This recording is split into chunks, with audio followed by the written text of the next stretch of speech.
Don't just watch in the dark. Click subscribe, like, and join now. Before we begin, tell me, where are you listening from and what time is it there? The secret without a name. The cold was biting, and the silence of Anchorage's streets at 2 a.m. felt unnatural. Amelia Mitchell pulled her coat tighter around herself as she hurried down a dimly lit sidewalk. The snow crunched under her boots, each step echoing in the stillness like an unwelcome intrusion. She shouldn't have been out here this late, but something about the call from Sophia Miller had made her stomach churn, a desperate voice pleading for help before the line went dead. Amelia's breath came out in visible puffs, quickening with every second that passed. Her gloved hands tightened around the strap of her bag as she turned onto Sophia's street. It was eerily empty, the kind of emptiness that didn't feel right even for a place buried deep in winter. Streetlights flickered above, casting long shadows on the snow-covered ground. The houses here were mostly dark, their windows staring blankly into the night, except for one, a faint light glowed behind closed curtains at the end of the block.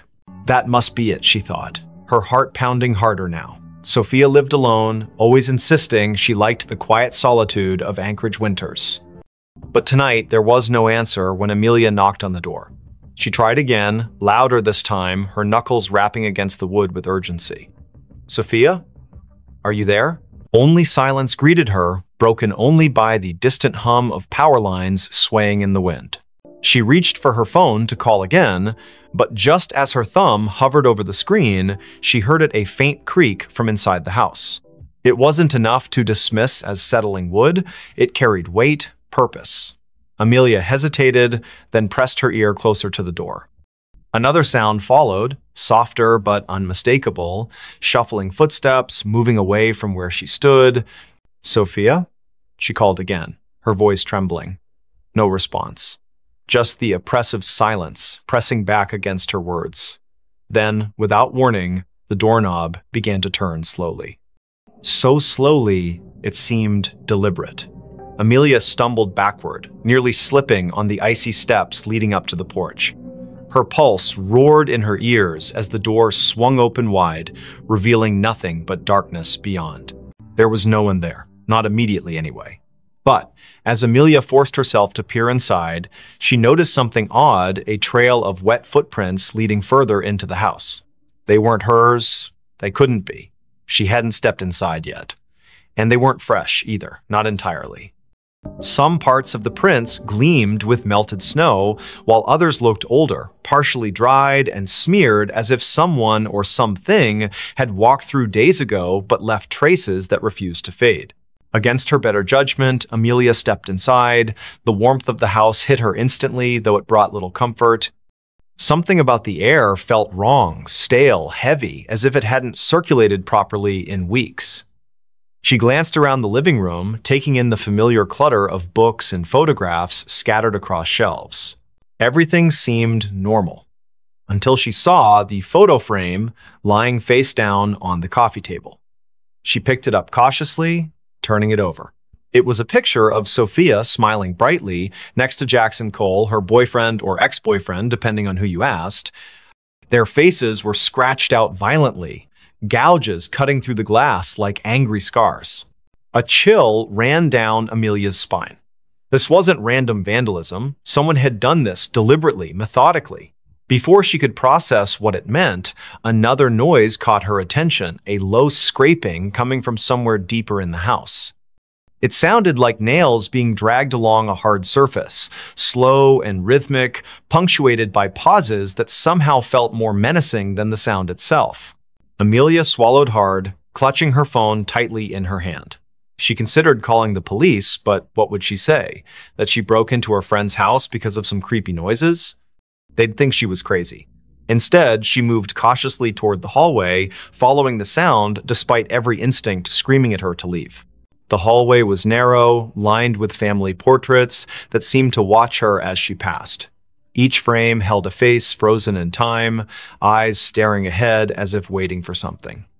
At the far end, a door stood slightly ajar, light spilling out from within. The scraping grew louder, closer, and Amelia realized it was coming from behind that door. Her palms were slick with sweat beneath her gloves as she pushed it open just enough to peek inside. What she saw stopped her dead in her tracks. The room was small, cluttered with boxes stacked haphazardly against the walls. In the center sat a chair, and on the chair was Sophia, or at least what remained of her. Her body slumped forward unnaturally, head hanging limp as if her neck couldn't support its weight anymore. Blood pooled beneath the chair, dark and congealed, staining the hardwood floor. But the worst part was her face, or rather, the absence of it. Where Sophia's features should have been, there was only smooth, featureless skin stretched, taut over bone. Amelia gagged, stumbling backward as bile rose in her throat. She wanted to scream, to run, but her legs wouldn't obey. Instead, she froze, transfixed by the sight before her. And then, from somewhere behind her, a voice spoke softly, almost kindly. "You shouldn't have come." She spun around, heart hammering wildly, but there was no one there. The hallway was empty, the portraits still staring silently ahead. Yet the voice lingered in her mind, repeating the same phrase over and over. "You shouldn't have come. You shouldn't have come." Amelia backed away, tripping over her own feet as she tried to retrace her steps toward the front door. But the layout of the house seemed different now, distorted somehow. Doors that hadn't been there before appeared in the walls, leading to rooms she didn't recognize. Shadows shifted unnaturally, twisting into shapes that defied logic. She could hear whispers now too, overlapping voices murmuring in tones too low to understand. Panic set in fully as she realized she was trapped. Every step she took led her deeper into the labyrinthine nightmare of Sophia's home. The air grew colder with each passing moment, frost creeping up the walls and forming intricate patterns on the ceiling. And always, the whispers followed her, growing louder and more insistent. Finally, she found herself in a room she didn't remember entering. It was larger than any other space in the house, impossibly so, with walls made entirely of mirrors. Each reflection showed a version of herself, but none of them matched the person standing in the center of the room. Some looked older, gaunt, and hollow-eyed. Others appeared younger, innocent, and terrified. One reflection wasn't even human. It was a twisted, monstrous figure with elongated limbs and a mouth full of jagged teeth. Before she could react, the reflections began to move independently, stepping out of the mirrors and surrounding her. Their movements were jerky, unnatural, and they all spoke in unison, their voices blending into a single cacophony. "You know the secret," they hissed. "You've always known." Amelia shook her head frantically, tears streaming down her face. "I don't know anything," she screamed. But the figures only drew closer, their cold breath brushing against her skin. One of them reached out, its fingers brushing her cheek, and suddenly memories flooded her mind, memories that weren't hers. Images of Sophia, of Jackson, of secrets whispered in the dark, of a nameless thing lurking just beyond the edge of perception, waiting patiently for someone foolish enough to stumble upon it. And then everything went black. When Amelia woke, she was outside again, lying in the snow. The house was gone, replaced by an empty lot surrounded by trees. Her phone buzzed in her pocket, and she fumbled to retrieve it, hoping desperately for some explanation. There was a text message from an unknown number containing only 3 words: "Tell no one." She stared at the screen, her hands shaking uncontrollably. Somewhere in the distance, she heard laughter soft, childlike, and utterly devoid of joy. Bell Witch haunted our house. It was a quiet evening in the small town of Adams, Tennessee, where the air carried the faint scent of pine and damp earth.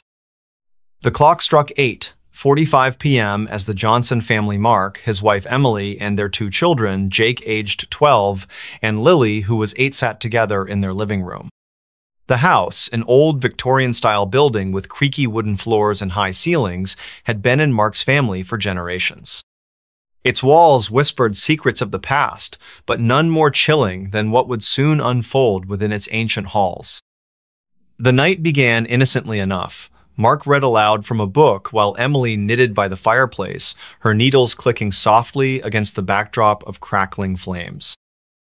Jake tinkered with his toy train set on the floor, and Lily colored intently in her sketchbook. Outside, the wind rustled through the trees, casting shifting shadows across the windows. It wasn't until the first strange noise occurred, a faint jingling sound, like that of a bell, that the atmosphere shifted dramatically. "What was that?" Lily asked, looking up sharply from her coloring. Her wide eyes darted toward the corner of the room, though nothing appeared out of place. "It's probably just the wind," Mark replied, forcing a reassuring smile despite the unease creeping into his voice. But the jingling continued, growing louder and more persistent. There were no bells in the house, nor any source that could explain the eerie sound. As it echoed through the room, each chime seemed to resonate deep within their bones, sending shivers down their spines. Emily dropped her knitting, rising quickly to investigate. She moved cautiously toward the window, peering outside into the darkness. Beyond the yard stretched a dense forest, its towering trees swaying gently in the breeze. At first glance, nothing seemed amiss. Yet, when she turned back to address the family, her words caught in her throat. Hovering just above the mantel of the fireplace was the unmistakable outline of a spectral figure, a woman cloaked in white, her face obscured by long, flowing hair. "Get away from me," Emily shouted, her voice trembling as panic surged through her body. The apparition vanished instantly, leaving behind only the lingering chill of its presence. But the jingling persisted, now accompanied by other unsettling sounds: footsteps pacing overhead, doors creaking open and shut, and whispers that filled the air like phantom voices. That night, sleep eluded the Johnsons. Huddled together in the master bedroom, they listened helplessly as the haunting grew increasingly aggressive. Objects moved on their own accord, drawers opening and slamming shut seemingly without cause. The bed shook violently beneath them, though no earthquake or storm accounted for the disturbance. And then came the most terrifying sound of a low, guttural growl emanating from the shadows, followed by laughter that sounded both childlike and menacing at the same time. Days passed, each one bringing new horrors. The family documented every incident, hoping to find some rational explanation for what plagued them. They consulted local historians, learning about the infamous Bell Witch legend, a malevolent spirit said to have tormented the Bell family in the early 19th century before vanishing into folklore. Some claimed the witch still roamed the countryside, seeking vengeance against those who dared disturb her resting place. Others dismissed the stories as mere superstition. Regardless, the parallels between the Bell Witch case and their own experiences were undeniable. Desperate for answers, the Johnsons reached out to paranormal investigators, inviting them into their home to conduct a thorough examination. Cameras and recording equipment captured phenomena beyond human comprehension: cold spots forming inexplicably, voices speaking in languages neither the family nor the investigators understood, and even physical manifestations of the entity itself. One particularly harrowing moment occurred during a seance when the table levitated briefly before crashing to the ground, splintering into pieces. Through it all, the Bell Witcher, whatever force masqueraded as her, seemed fixated on Lily. She became the target of its wrath, experiencing nightmares so vivid they left her screaming awake in terror. During one such episode, Lily described seeing a pair of glowing red eyes staring at her from the darkness, accompanied by the sensation of icy fingers brushing against her skin. When she awoke, her blanket bore scratch marks identical to those of clawed hands. As weeks turned into months, the family's lives unraveled further. Mark lost his job due to frequent absences caused by the disturbances, and Emily withdrew into herself, consumed by grief and exhaustion. Jake began acting out, lashing out at his parents and sister in frustration. Only Lily remained eerily calm, often speaking of the lady as if she were an old friend rather than a terrifying specter. This unnerved the others even more, raising questions about whether Lily possessed some form of connection to the entity. Eventually, the strain became unbearable. With nowhere else to turn, the Johnsons sought refuge in a nearby motel, abandoning their ancestral home to the mercy of the Bell Witch. For a time, peace returned to their lives.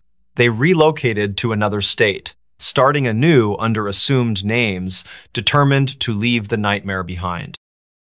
Yet, every now and then, during quiet nights when the world seemed most still, Mark found himself glancing nervously over his shoulder, searching for signs of movement among the shadows. Years later, the Johnsons rarely spoke of their ordeal. Though grateful for their escape, they couldn't shake the feeling that the Bell Witch hadn't truly let go. Somewhere, deep within the woods surrounding Adams, Tennessee, her vengeful spirit lingered watching, waiting, ready to claim her next victim. The whisper that never opened. It was 3 in the morning when Lucas Bennett first heard the sound. A faint whisper carried by the icy wind that swept through the narrow streets of Los Angeles. The city was unusually quiet for a place that never slept, its usual hum of life replaced by an unsettling stillness. Frost clung to the palm trees lining the sidewalks, their leaves glistening under the dim streetlights.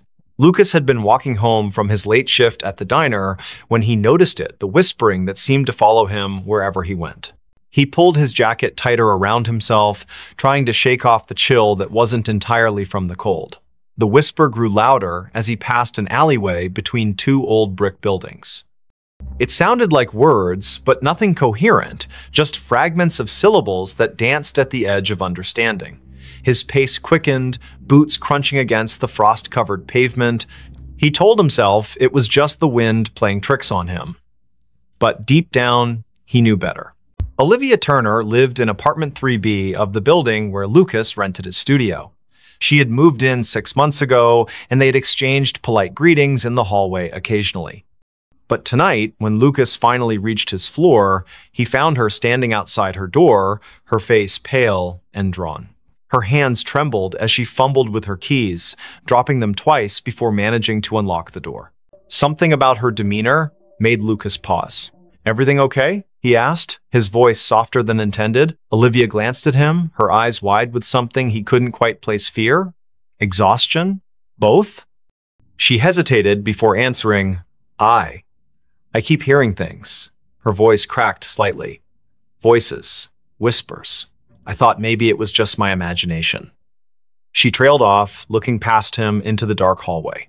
Lucas felt a chill run down his spine. He had heard those whispers too. Without thinking, he said, "Me too. Tonight. Outside."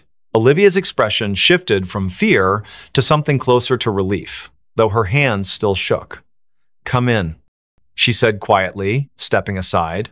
The warmth of her apartment enveloped him immediately, but it did little to ease the tension coiling in his chest. Inside, the room was small but cozy, decorated with mismatched furniture and soft lighting. A half-empty mug of tea sat cooling on the coffee table beside an open book. Olivia gestured for him to sit while she poured herself another cup. "Do you want some?" she asked, holding up the teapot. Lucas nodded, though he doubted anything could settle the unease growing inside him. As she busied herself in the kitchenette, he noticed the curtains were drawn tightly shut, despite the fact that no one would be able to see inside at this hour. The windows themselves seemed almost deliberately avoided. So Olivia began after handing him a steaming mug. "You heard them too, the whispers." It wasn't a question. Lucas took a sip of the tea. It tasted bitter, but he didn't complain. "Yeah, out there. They followed me all the way back here." He set the mug down carefully. "What about you? When did you start hearing them?" Olivia wrapped her fingers around her own mug, staring into its depths as if searching for answers. "A week ago. At first, I thought it was just stress or lack of sleep. You know how it is, working long hours, trying to make ends meet. But then it got worse." She looked up at him, her gaze piercing. "They started coming closer, louder. Like they were right behind me, even when I was alone in my apartment." Lucas swallowed hard. "Did you tell anyone? Call someone?" Olivia shook her head. "Who would believe me? My friends think I'm overreacting. My landlord thinks I'm making excuses to get out of paying rent next month." She let out a humorless laugh. "And honestly, who can blame them? If I hadn't heard it myself tonight, I might not have believed me either." The silence that followed was heavy, broken only by the distant hum of traffic far below. Lucas glanced toward the window, where shadows flickered faintly against the drawn curtains. Was it his imagination, or did the air feel colder now? He turned back to Olivia. There has to be an explanation. Maybe it's some kind of electrical interference or, I don't know, plumbing noise? Even as he said it, the words sounded hollow. Neither of them believed it. Olivia leaned forward, lowering her voice. There's something else. Last night, I saw someone or something standing outside my window. Just a figure, barely visible through the frost. It didn't move, just stood there, watching. Her breath hitched. When I went to check, there was no one there. No footprints, nothing. But the feeling, it stayed with me. Like I wasn't alone anymore. Lucas felt a knot tighten in his stomach. He wanted to dismiss her story as paranoia, but the memory of the whispers he'd heard earlier lingered vividly in his mind. Have you tried leaving? Going somewhere else for a few days? She shook her head again. I can't afford to leave. And besides, she hesitated, glancing toward the window once more. It feels like it's following me. Wherever I go, whatever I do, it's always there, waiting. The weight of her words settled over them like a suffocating blanket. Lucas finished his tea, setting the empty mug aside. We should figure this out together. He said finally, whatever it is, if it's real, we'll find a way to stop it. Olivia gave him a small, grateful smile, but her eyes remained haunted. Over the next hour, they talked about everything they could remember. The timing of the whispers, any patterns or triggers, whether they had noticed anything unusual in their daily routines. The conversation helped distract them temporarily, but neither could shake the sense that they were being watched. Every creak of the building, every gust of wind outside, sent jolts of adrenaline coursing through their veins. Eventually, Lucas realized he needed to get back to his own apartment. Reluctantly, he stood, thanking Olivia for the tea. She walked him to the door, her hand lingering on the doorknob. Be careful, she whispered, and if you hear anything again, don't go looking for it. He nodded, forcing a reassuring smile he didn't feel. You too. Lock your door tight. With that, he stepped out into the hallway, closing the door softly behind him. For a moment, he stood there, listening. The whispers weren't audible now, but the oppressive silence felt just as menacing. Back in his studio, Lucas locked his door and double-checked the windows. He debated calling someone, anyone, but who would he call? Who would understand, without dismissing him outright? Instead, he lay down on his bed, staring at the ceiling as exhaustion slowly crept over him. Sleep came fitfully, plagued by dreams of shadowy figures and unintelligible voices echoing endlessly in his ears. The next morning brought little relief. Though the sun eventually rose, casting weak light over the frost-laden city, the oppressive atmosphere remained. Lucas called in sick to work, unable to face the idea of leaving his apartment. Around noon, there was a knock at his door. It was Olivia, carrying a bag of groceries and wearing a nervous smile. I figured we could use some supplies, she said, stepping inside, and maybe staying together will help. Lucas didn't argue. Together, they spent the day researching local legends, urban myths, anything that might explain what was happening. They scoured forums, read articles, even dug into old newspaper archives online. Most of it was nonsense ghost stories and conspiracy theories, but one thread caught their attention.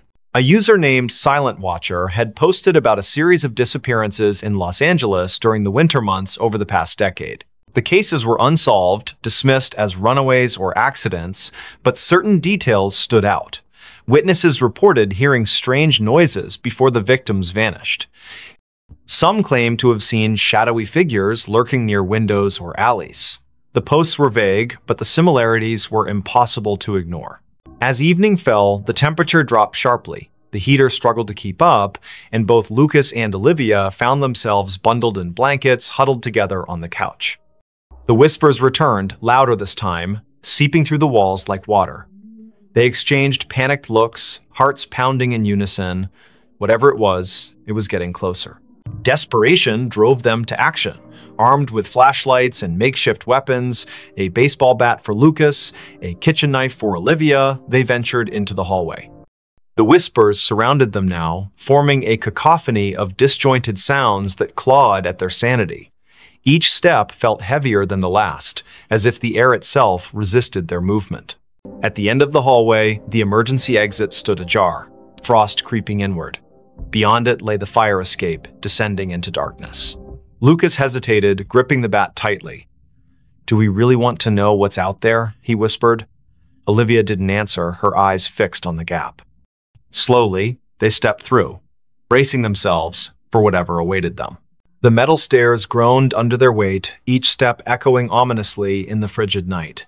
Below, the alley was shrouded in shadow, the streetlights casting long, distorted reflections on the icy ground. Movement caught the corner of Lucas's eye, a flicker, gone before he could focus. Then another, and another. Shapes darted between the buildings, fleeting glimpses of something humanoid, yet wrong. "Run," Olivia hissed, clutching his arm.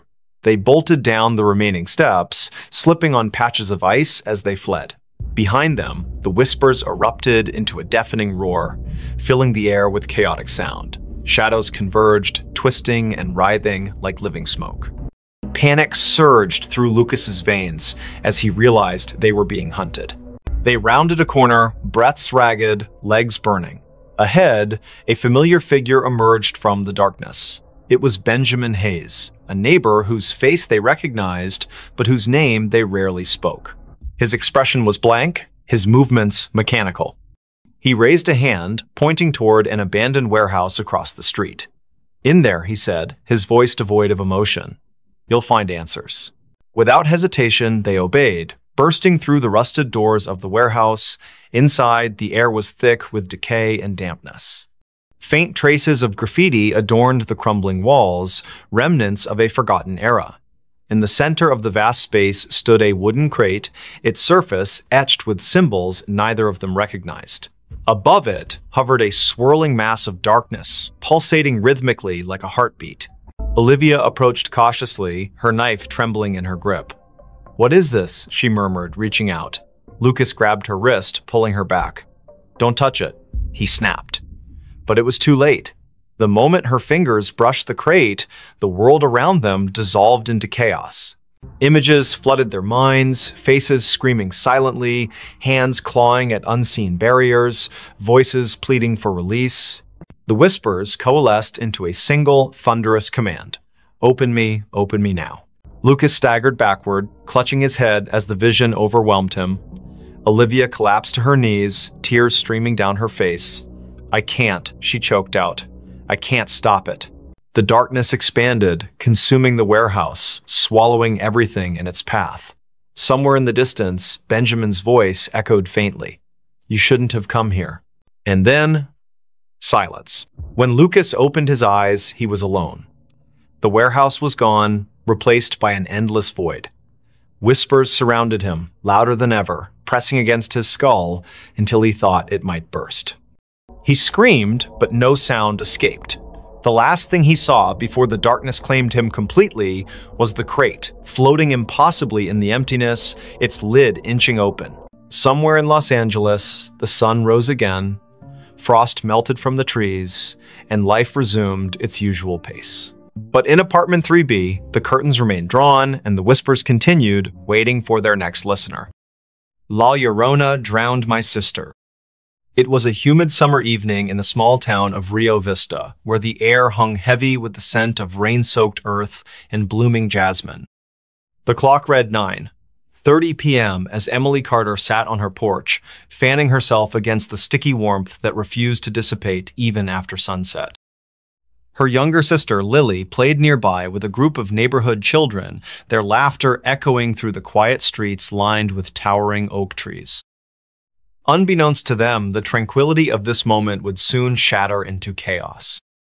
The Carters lived in a modest house near the banks of the Rio Vista River, a winding waterway that had been both a source of life and legend for generations. Tales of La Llorona, the weeping woman said to haunt riversides searching for her lost children, were whispered among locals, though most dismissed them as mere folklore. Emily, however, had always felt an inexplicable unease whenever she heard those stories. That night, her instincts screamed louder than ever before. As the sun dipped below the horizon, casting long shadows across the yard, Emily noticed something odd about the river. Its usually calm surface rippled unnaturally, as if stirred by an invisible hand. A faint mist began to rise, curling lazily toward the shore like tendrils of smoke. She dismissed it at first, chalking it up to the humidity, but then came the sound a low, mournful wail carried on the breeze, haunting and otherworldly. It sent shivers down her spine, and she instinctively called out to Lily, urging her to come inside. "Lily, time to head home," Emily shouted, her voice cutting through the twilight. The children paused their game momentarily, glancing toward the house. But instead of obeying, Lily hesitated, drawn to the edge of the riverbank by some unseen force. "Just one more minute," she pleaded, her eyes wide with curiosity. Emily frowned, sensing the growing tension in the air, but reluctantly agreed, promising to keep a close eye on her. Minutes later, the atmosphere shifted dramatically. The sky darkened prematurely, clouds rolling in with unnatural speed, blotting out the stars and moon. A cold wind swept through the area, carrying with it the scent of salt and decay, unlike anything Emily had ever smelled before. The laughter of the children faded into silence, replaced by an oppressive stillness that pressed down on everything around them. And then, from somewhere beyond the tree line, came the sound again, this time clearer, closer, and unmistakably human. "Miss Hijos! Miss Hijos!" cried a voice, high-pitched and filled with anguish, reverberating through the night. The words echoed in Spanish, translating to my children, my children."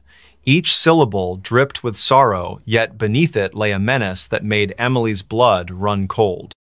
She turned sharply toward the river, her heart pounding wildly in her chest. There, standing knee-deep in the water, was a figure cloaked in white, a woman with long, tangled hair that obscured her face, her arms outstretched as if beckoning someone forward. "Lily!" Emily screamed, lunging toward her sister just as the child took another step closer to the edge. But it was too late. Before anyone could react, Lily slipped into the murky depths of the river, vanishing beneath the surface without so much as a splash. Panic surged through Emily as she dove in after her, fighting against the current that seemed stronger than any natural force. Beneath the water, she saw shapes moving, sinister figures with hollow eyes and skeletal hands reaching out to drag her deeper. Somehow, Emily managed to claw her way back to the surface, gasping for air as tears streamed down her face. She searched frantically for any sign of Lily, calling her name over and over until her voice cracked from exhaustion. But there was nothing, no movement. No response, only the eerie silence broken occasionally by the distant echo of La Llorona's cries. Hours passed as searchlights scanned the riverbanks and divers combed the waters, hoping against hope to find Lily alive. Days turned into weeks, and still, no trace of the little girl emerged. The community mourned alongside the Carter family, offering condolences and sharing their own tales of encounters with La Llorona. Some claimed to have seen her wandering the riverbanks at night, her ghostly form illuminated by the pale light of the moon. Others spoke of hearing her cries during storms, warning people to stay away from the water. For Emily, the guilt became unbearable. Every night, she dreamed of that moment, the icy grip of the river pulling her under, the skeletal hands grabbing at her ankles, and the hollow eyes staring back at her from the darkness. She began hearing things, too soft whispers in the dead of night, footsteps outside her bedroom window, and sometimes faint giggles coming from the direction of the river. Each sound drove her further into despair, convincing her that La Llorona wasn't done tormenting her family. Months later, when winter settled over Rio Vista, bringing with it biting winds and frost-covered branches, Emily decided she couldn't live with the uncertainty anymore. Armed with a flashlight and a determination born of desperation, she ventured to the riverbank late one night, determined to confront whatever entity had taken her sister. As she stood there, trembling in the cold, she finally saw her clearly, the woman in white, her hair flowing like ink across her shoulders, her face twisted into a grotesque mask of grief and rage. "Why did you take her?" Emily demanded, her voice shaking but resolute. The figure tilted its head slightly, studying her with eyes that burned like embers. Then, without warning, it lunged forward, its translucent fingers brushing against Emily's cheek before retreating into the mist. In that instant, Emily understood the spirit hadn't acted out of malice. It had mistaken Lily for one of its own lost children, drawn by the innocence and vulnerability all children share. Though the revelation brought some measure of closure, it did little to ease the pain of losing her sister. Emily continued to visit the riverbank, leaving offerings of flowers and candles in hopes of appeasing the restless soul that haunted its waters.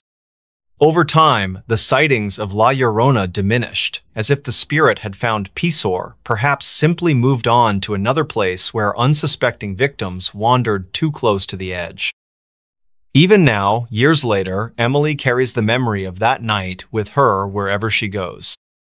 Every now and then, during quiet nights when the world seems most still, she hears the faintest whisper of a child's laugh or feels the chill of unseen breath against her neck. And though she tells herself repeatedly that it's over, deep down, she can't help but wonder if La Llorona is still out there watching, waiting, searching for her next child to claim. Don't just watch in the dark. Click subscribe, like, and join now. Before we begin, tell me, where are you listening from and what time is it there? The customer who never left the store. The cicadas were louder than usual that summer night in Charleston, their rhythmic buzzing weaving through the thick humidity that clung to every surface. Lucas Allen stood behind the counter of his small convenience store on King Street, absently wiping down the already spotless glass display case. The neon open sign flickered slightly in the window, casting an uneven glow across the rows of snacks and beverages lining the aisles. It was nearly midnight, and the usual Friday crowd had already come and gone, leaving only the persistent hum of the refrigerators and the distant sound of traffic from the historic district. Lucas checked his phone for what felt like the 100th time that evening. No new messages, just another quiet night in a city that never truly slept. He sighed and glanced at the security camera monitors mounted above the cigarette rack. Each screen showed a different angle of the store's interior, all empty except for his own reflection in the convex lenses. Something about tonight felt different though, like the air itself was heavier than normal. His eyes lingered on the darkest corners of the footage before moving back to the register. The bell above the door jingled softly, making Lucas look up with automatic politeness. A woman stepped inside, her presence immediately altering the atmosphere of the shop. She wore a long coat that seemed inappropriate for the sweltering July heat, its dark fabric hanging loosely around her thin frame. Her face was partially obscured by stringy blonde hair that caught the fluorescent light in strange ways, as if it didn't quite belong there. Lucas noticed how her shoes made no sound against the tiled floor. "Can I help you find something?" he asked, his voice carrying just a touch of professional warmth. The woman didn't respond right away. Instead, she moved slowly toward the back of the store, her head tilted at an unnatural angle as she examined the shelves. Lucas watched her reflection in the glass refrigerator doors. Something about her movements seemed off, almost mechanical. Charlotte Robinson pushed her cart down aisle 3, debating between chips and pretzels. She paused when she realized the woman in the dark coat hadn't moved from where she'd been standing for the past 10 minutes. The stranger was now facing the wall, one hand resting on the metal shelving unit. Charlotte cleared her throat softly as she passed, but the woman didn't acknowledge her presence. There was something unsettling about the way her fingers curled around the edge of the shelf, knuckles white against the dull metal. Lucas finished counting the drawer for the 3rd time, the numbers blurring together in his mind. The woman still hadn't approached the register. He could see her in his peripheral vision, standing in the same spot near the snack aisle. Occasionally, he'd hear the soft rustle of her coat, though he couldn't be sure if she was actually moving anything from the shelves. The store's lights seemed dimmer than usual, casting long shadows across the floor. When he looked directly at her, she appeared perfectly normal, just another customer browsing late at night. But whenever his attention shifted elsewhere, he could feel her watching him. Amelia Mitchell entered the store 20 minutes later, her nurse's scrubs still damp from walking through the humid night air. She needed headache medicine after her double shift at Roper Street Francis Hospital. The first thing she noticed was the temperature. It felt several degrees colder inside than it should have been. Then she saw the woman in the dark coat standing near the beverage coolers. Something about her posture seemed wrong, like she was leaning into the glass without actually touching it. Amelia grabbed her medicine quickly, avoiding eye contact as she approached the register. The transaction took longer than necessary. Lucas kept glancing at the security monitors, noting how the woman's position never changed despite the passage of time. On the cameras, she appeared as a dark smudge against the bright colors of the snack aisle, her features indistinct even in high definition. When he finally looked up from the register, Amelia was already gone, leaving behind only the faint scent of hospital-grade soap. The cicadas outside seemed louder now, their song almost frantic against the glass windows. Charlotte decided she needed to leave. The woman had started humming softly, a tune that sent shivers down her spine, though she couldn't place why. As she approached the register, she noticed something peculiar. The floor tiles beneath the woman's feet looked newer than the rest, as if they'd been recently replaced. The grout lines were cleaner, the pattern slightly misaligned with the surrounding area. Lucas rang up her purchase without speaking, his hands trembling slightly as he handled the cash. Neither of them acknowledged the figure still standing silently among the snacks. The clock ticked past midnight. Lucas began his closing routine, straightening displays and checking expiration dates. The woman remained in her spot, seemingly unaware of the store's operating hours. When he finally mustered the courage to approach her, she turned toward him with a smile that didn't reach her eyes. "I'll be leaving soon," she said, her voice carrying an odd echo despite the carpeted floor. Lucas nodded and returned to the register, though his heart pounded in his chest. Something about her statement felt more like a warning than an assurance. Amelia couldn't shake the feeling that she'd seen the woman before. During her walk home, fragments of memory surfaced. A patient years ago who had died in room 312, her body found cold and alone after the night staff failed to check on her. The details matched too perfectly. The dark coat, the stringy blonde hair, the way she stood so still, it was easy to forget she was there. Amelia quickened her pace, the streetlights casting long shadows that seemed to stretch toward her from every direction. Back at the store, Lucas prepared to lock up. The woman was still there, now examining the lottery tickets with unnatural focus. Her reflection in the glass case showed details that shouldn't have been possible, her eyes too large, her mouth moving, though no sound emerged. When Lucas announced the store was closing, she simply nodded and walked toward the back exit. The security cameras captured her movements perfectly until she reached the threshold, then suddenly she vanished from all screens simultaneously. Charlotte lay awake in her apartment on Queen Street, unable to stop thinking about the encounter. The humming had lodged itself in her mind, repeating endlessly like a broken record. She pulled out her phone and searched recent news articles, finding nothing unusual about the convenience store or its employees. Yet when she scrolled through the business's social media page, she noticed something strange. In every photo taken inside the shop, the same dark figure appeared in the background, always partially obscured, but unmistakably present. Lucas locked the front door and set the alarm, his hands shaking as he worked. The back exit showed no signs of forced entry or recent use. The woman's absence felt heavier than her presence had been. As he walked to his car, he couldn't shake the sensation of being watched. The parking lot lights buzzed faintly overhead, attracting clouds of insects that cast dancing shadows across the asphalt. When he glanced back at the store windows, he saw her standing exactly where he'd left her, staring out with an expression he couldn't read. Amelia called in sick the next day, unable to face the memories flooding back with each passing hour. She researched the store's history, discovering it had been built on the site of an old boarding house that burned down decades ago. Records mentioned a woman who had disappeared during the fire, her body never found among the charred remains. The description matched the figure from the store perfectly, right down to the humming that witnesses claimed they could still hear on quiet nights. The following evening, Lucas arrived for his shift to find everything exactly as he'd left it. The security footage showed 14 hours of empty aisles and silent registers. Yet, when he reviewed the previous night's recording, there she was again, appearing in the snack aisle as if she'd never left, moving with purpose toward the back of the store. The timestamp confirmed she'd been there the entire time, invisible to everyone except through the unblinking eyes of the cameras. Charlotte couldn't stay away. Something compelled her to return to the store to confront the mystery that had taken root in her thoughts. When she entered that night, the air felt colder than before, and the humming was louder, vibrating through her bones like a tuning fork. The woman stood in the same spot, surrounded by products that seemed to decay faster than they should. Their expiration dates read months in the future, yet their packaging was faded and brittle, as if time itself bent around her presence. Lucas began documenting everything.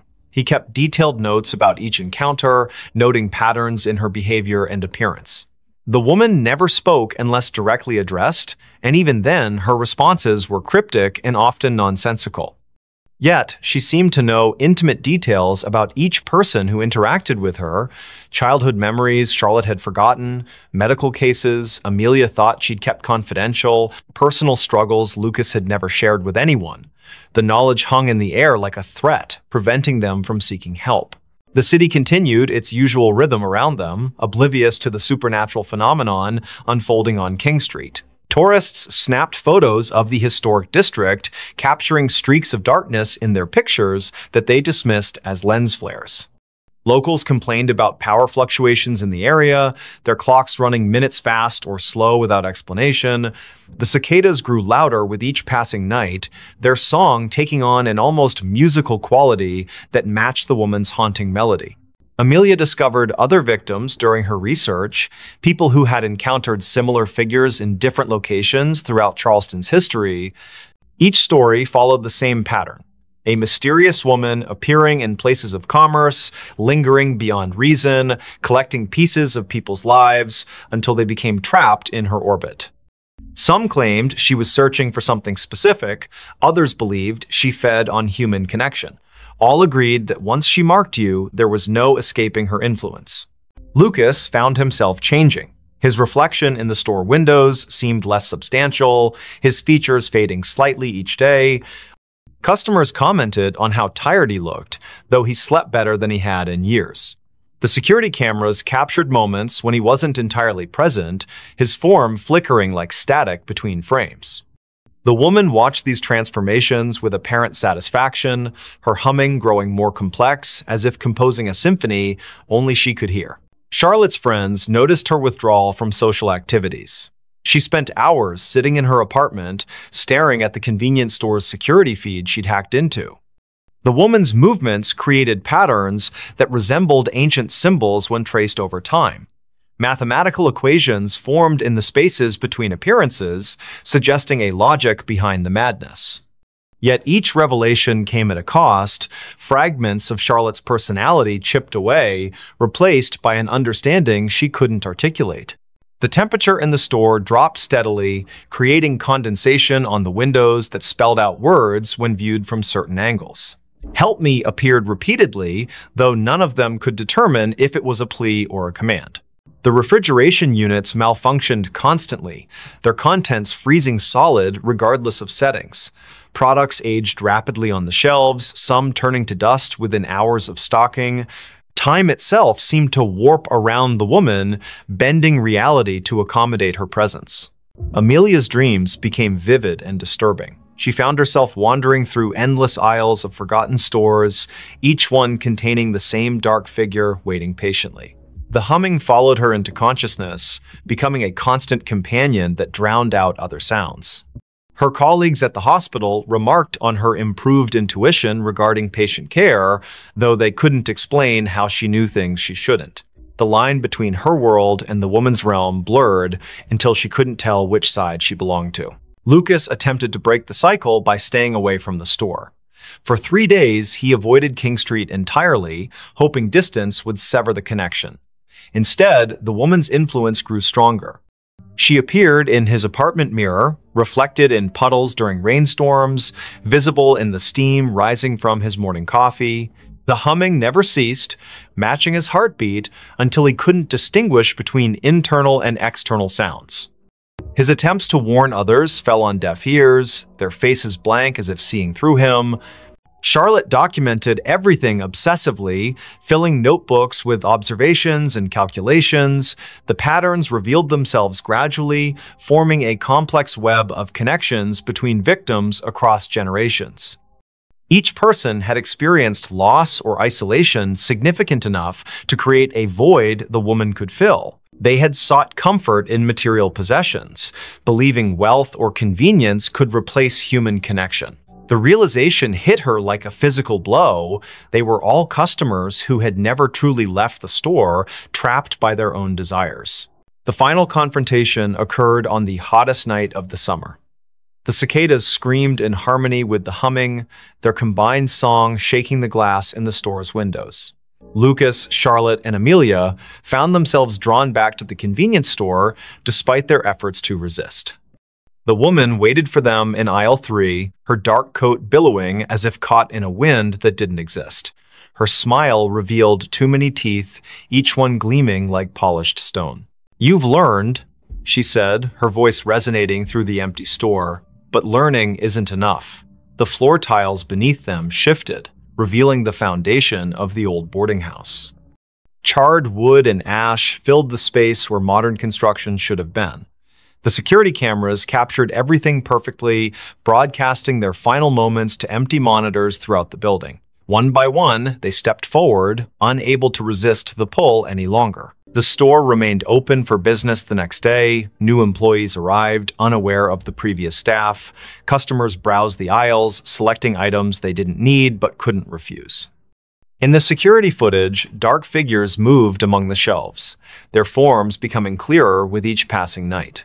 The humming continued, growing louder with each new victim drawn into its melody. And in aisle 3, the woman waited patiently, collecting souls who had forgotten what it meant to truly leave. Wendigo's screams echo in the woods. It was late in the evening, around 9:15 p.m., when the first scream echoed through the dense pine forest surrounding Lake Hollow, a small community nestled deep within the northern woods of Wisconsin. The air was cold and still, with a biting frost that clung to every breath exhaled. Inside their cozy cabin on the edge of the lake, the Anderson family, Mark, his wife Emily, and their 2 children, 10-year-old Jake and 7-year-old Lily, were settling down for the night after a long day of hiking and fishing. The fire crackled softly in the hearth, casting flickering shadows across the walls, while the soft hum of crickets filled the silence outside. Jake sat cross-legged on the floor, engrossed in a book about Native American folklore, his eyes wide with fascination as he read aloud to his younger sister. "Did you know," he began, his voice tinged with excitement, "that some tribes believe in a creature called the Wendigo? It's supposed to be this monstrous being that lives in the woods and feeds on people who wander too far from home." Lily giggled nervously, pulling her blanket tighter around her shoulders. "That's silly," she said, trying to mask her unease. "There's no such thing as monsters." Mark and Emily exchanged glances, amused by their children's banter, but little did they know how wrong Lily would soon prove to be. As the family prepared for bed, the atmosphere shifted subtly. A sudden gust of wind rattled the windows, sending a chill through the room that seemed to linger longer than it should have. Emily paused mid-step, her hand resting on the doorknob leading to the porch. "Did you hear that?" she asked, turning toward Mark. He frowned, straining his ears to listen. At first, there was nothing but the usual sounds of the forest at night, the rustling leaves, the distant hoot of an owl. But then, faintly, almost imperceptibly, came a sound that made the hair on the back of their necks stand up, a low, guttural growl, followed by what could only be described as a blood-curdling scream. The family froze, staring at one another in stunned silence. "What was that?" Lily whispered, clutching her mother's leg tightly. Mark grabbed a flashlight from the counter and stepped cautiously toward the window, peering into the darkness beyond. The forest appeared eerily still, its towering trees standing like silent sentinels guarding secrets unknown. Yet, despite the apparent calm, something felt off wrong even. The air seemed heavier, charged with an energy that prickled against their skin. "I'm going outside to check," Mark announced firmly, his voice steady but masking the anxiety bubbling beneath the surface. "Stay here with the kids," he instructed Emily, handing her the flashlight before grabbing a sturdy wooden bat leaning against the wall. Reluctantly, he opened the door, stepping onto the porch where the cool night air wrapped around him like a shroud. The screams had stopped, replaced by an unsettling quiet that pressed against his eardrums. Shining the flashlight beam into the distance, he scanned the perimeter, searching for any sign of movement. At first, nothing stirred. Then, without warning, a pair of glowing yellow eyes emerged from the shadows, reflecting the light like twin lanterns in the dark. Mark stumbled backward, nearly dropping the bat as sheer terror gripped his body. Whatever stood before him wasn't human, it was impossibly tall, its skeletal frame towering over him, and its skin stretched tautly over protruding bones, giving it a gaunt, emaciated appearance. Its mouth gaped wide, revealing rows of jagged teeth stained crimson, and from its throat issued a chilling roar that reverberated through the forest, shaking the very ground beneath his feet. Emily screamed inside the cabin, waking the children, who now huddled together in fear. "Dad," Jake shouted, tears streaming down his face as he pressed himself against the wall. Through the window, they watched helplessly as Mark fought desperately against the creature, swinging the bat with all his might. Each strike connected with a sickening crunch, yet the Wendigo barely flinched, its movements fluid and predatory as it closed in on him. Inside, Emily grabbed a hunting knife from the drawer, her hands trembling as she prepared to defend her family. "Stay close," she whispered to the children, her voice breaking slightly. Together, they barricaded themselves behind overturned furniture, their hearts pounding wildly in unison. Outside, the battle raged on, the Wendigo's roars mingling with Mark's grunts of exertion. Finally, with one last desperate swing, Mark managed to drive the creature back, allowing him just enough time to retreat inside and slam the door shut. Once safely inside, the family gathered in the center of the living room, breathing heavily as adrenaline coursed through their veins. "We need to leave," Mark declared, his voice firm despite the fear evident in his eyes. Now, grabbing their belongings, they piled into the car parked out front, driving away from the cabin as quickly as possible. Behind them, the Wendigo's screams echoed through the woods, growing louder and more menacing with each passing mile. For hours, they drove aimlessly, seeking refuge in a nearby town. Along the way, strange occurrences plagued their journey, objects moving inexplicably within the car, whispers echoing through the radio speakers, and fleeting glimpses of shadowy figures darting across the road ahead. By dawn, they reached safety, collapsing into motel beds, exhausted but grateful to have survived the night. In the days that followed, the Andersons spoke sparingly of their encounter, choosing instead to focus on rebuilding their lives elsewhere. Yet, every now and then, during quiet nights when the world seems most still, Mark finds himself glancing nervously out the window, searching for signs of movement among the trees. And though he tells himself repeatedly that it's over, deep down, he can't help but wonder if the Wendigo is still out there, watching, waiting, stalking its next prey. Next story. What happened in Black Hollow Woods? Everyone who enters disappears. I've always been drawn to mysteries. Ever since I was a child, I've had this insatiable curiosity about things that couldn't be explained, things that made the hairs on the back of my neck stand up and left me staring out windows late into the night. But nothing could have prepared me for what happened in Black Hollow Woods. It started with my sister, Clara. She wasn't just family, she was my best friend. We shared everything, the secrets we kept from our parents, the dreams we whispered under the covers when we thought no one else was listening. And then she vanished. Just like that. Clara disappeared 3 years ago. One day, she went hiking alone near the edge of Black Hollow Woods. She never came back. There were no signs of struggle, no evidence of foul play, and no body ever found. The authorities treated it as an isolated incident at first, but the more I dug, the more I realized hers wasn't the only disappearance tied to those woods. The locals call them Black Hollow Woods, though they rarely speak of them unless you press hard enough, and even then, their answers are vague, tinged with fear. They say it's cursed. Some claim it's haunted. Others believe it holds something ancient, something older than time itself. Whatever the truth is, one thing is certain: anyone who enters doesn't come out again. Or if they do, they're never quite the same. At first, I tried to convince myself it was all superstition.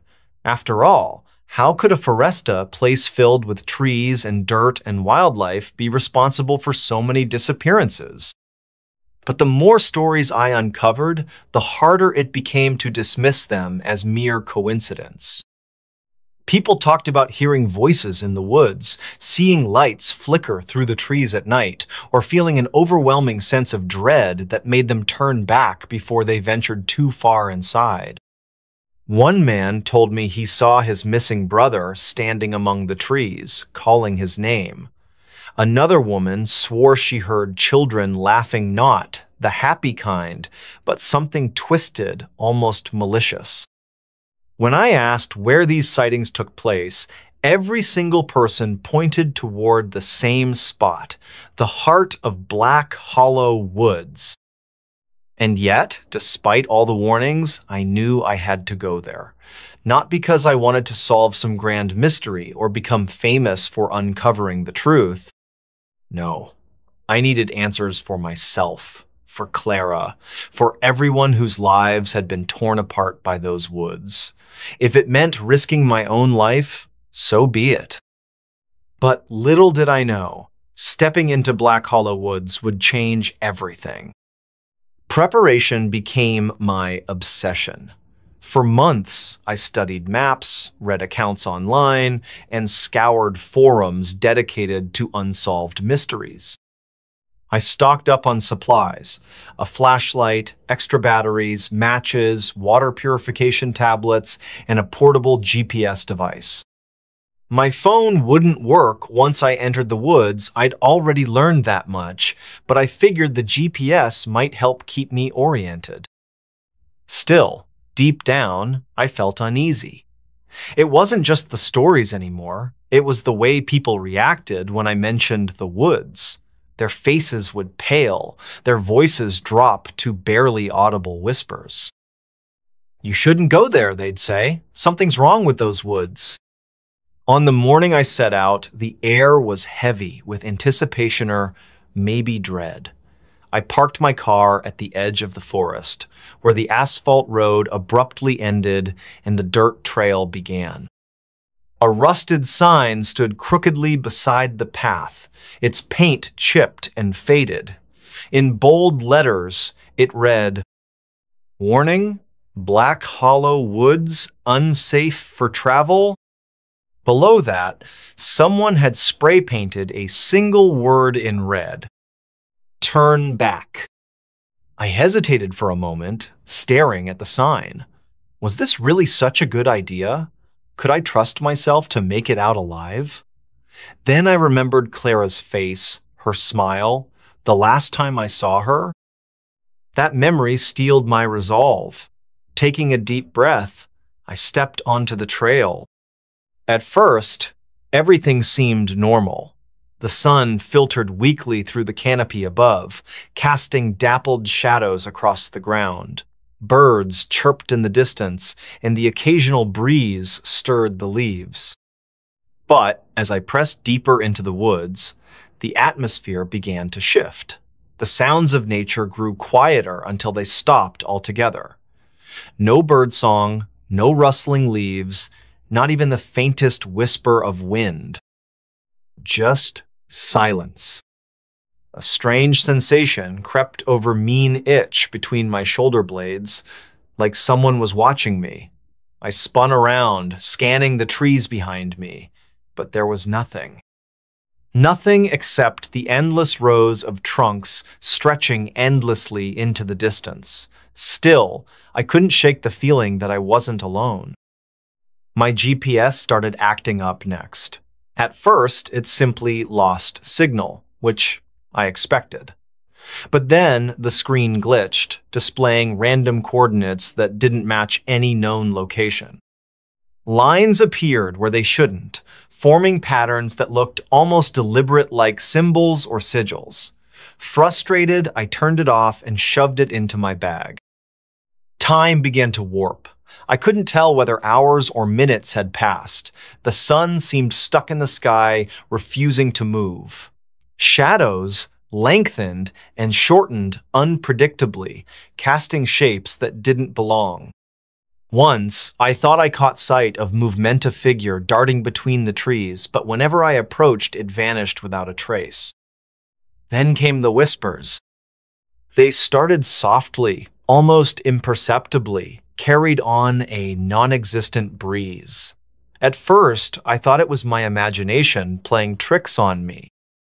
But as I listened closer, I realized the voices weren't random, they were speaking names. Familiar names. Names of people who had gone missing in Black Hollow Woods. Clara, one voice murmured, low and mournful. My heart froze. I spun around, searching for the source, but there was no one there, just the trees, standing silent and unyielding. The further I went, the stranger the forest became. Trees bent at impossible angles, their branches twisting into grotesque shapes. Vines snaked across the ground, writhing like living creatures. Even the air felt different, thicker, heavier, pressing against my chest with each breath. And still, the whispers followed me, growing louder, more insistent. You shouldn't be here. Turn back while you can. They're waiting. For a brief moment, I considered doing exactly that, but something drove me forward, a compulsion I couldn't explain. Maybe it was guilt, maybe it was hope, or maybe it was something darker, a pull exerted by the woods themselves. Eventually, I reached what I believed to be the center of Black Hollow Woods. The trees thinned slightly here, revealing a clearing bathed in an unnatural light. It wasn't sunlight, it was colder, paler, casting long, distorted shadows that danced erratically across the ground. In the middle of the clearing stood a massive tree, its trunk blackened and cracked, its roots spreading outward like clawed fingers. Carved into its bark were symbols I didn't recognize, glowing faintly with a sickly green hue. As I approached, the whispers grew deafening. Now, they weren't just names, they were memories, fragments of conversations, moments stolen from my mind. I heard Clara's laugh, her voice teasing me about something trivial. I heard my mother crying after learning of Clara's disappearance. I heard myself screaming in terror as the realization hit me. The forest was feeding off my memories. Panic surged within me, but I forced myself to focus. What was this place? Why did it exist? And why did it seem so intent on consuming those who entered? That's when I noticed the figures gathered at the edge of the clearing. At first, I thought they were statues, lifeless, unmoving shapes carved from stone. But as I watched, they shifted, turning their heads ever so slightly to regard me. Faces emerged from the darkness, pale and gaunt, their eyes hollow pits of emptiness. "Welcome home," one of them rasped. Home? What did they mean by that? Before I could ask, the ground beneath me trembled violently. Roots burst forth from the earth, wrapping around my legs, pulling me toward the massive tree. I struggled, kicking and clawing at the soil, but the roots held fast. Panic gave way to desperation as the whispers turned into screams, echoing in my ears until I thought I'd go mad. And then, just as suddenly as it began, it stopped.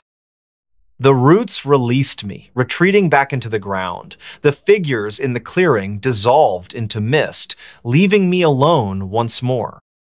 The tree loomed above me, its glowing symbols dimming until they vanished entirely.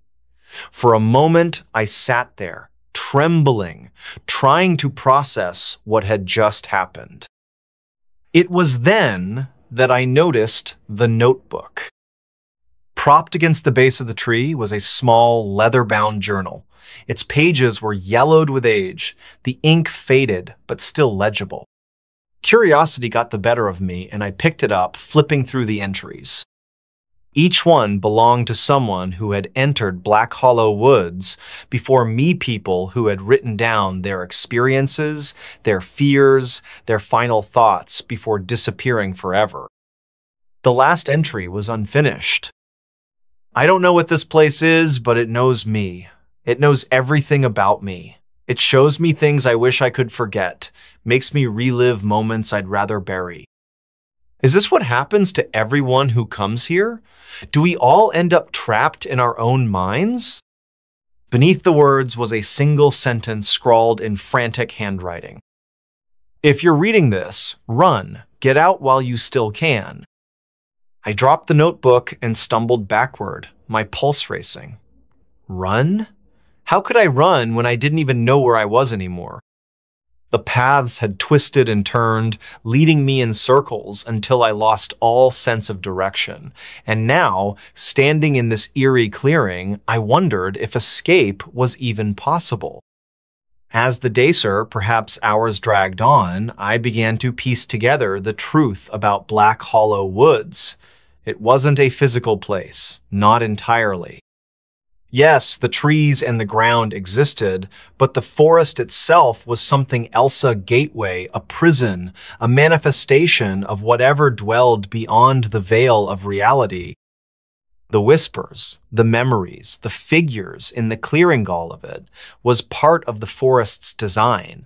It fed on emotions, on fears and regrets, using them to ensnare its victims.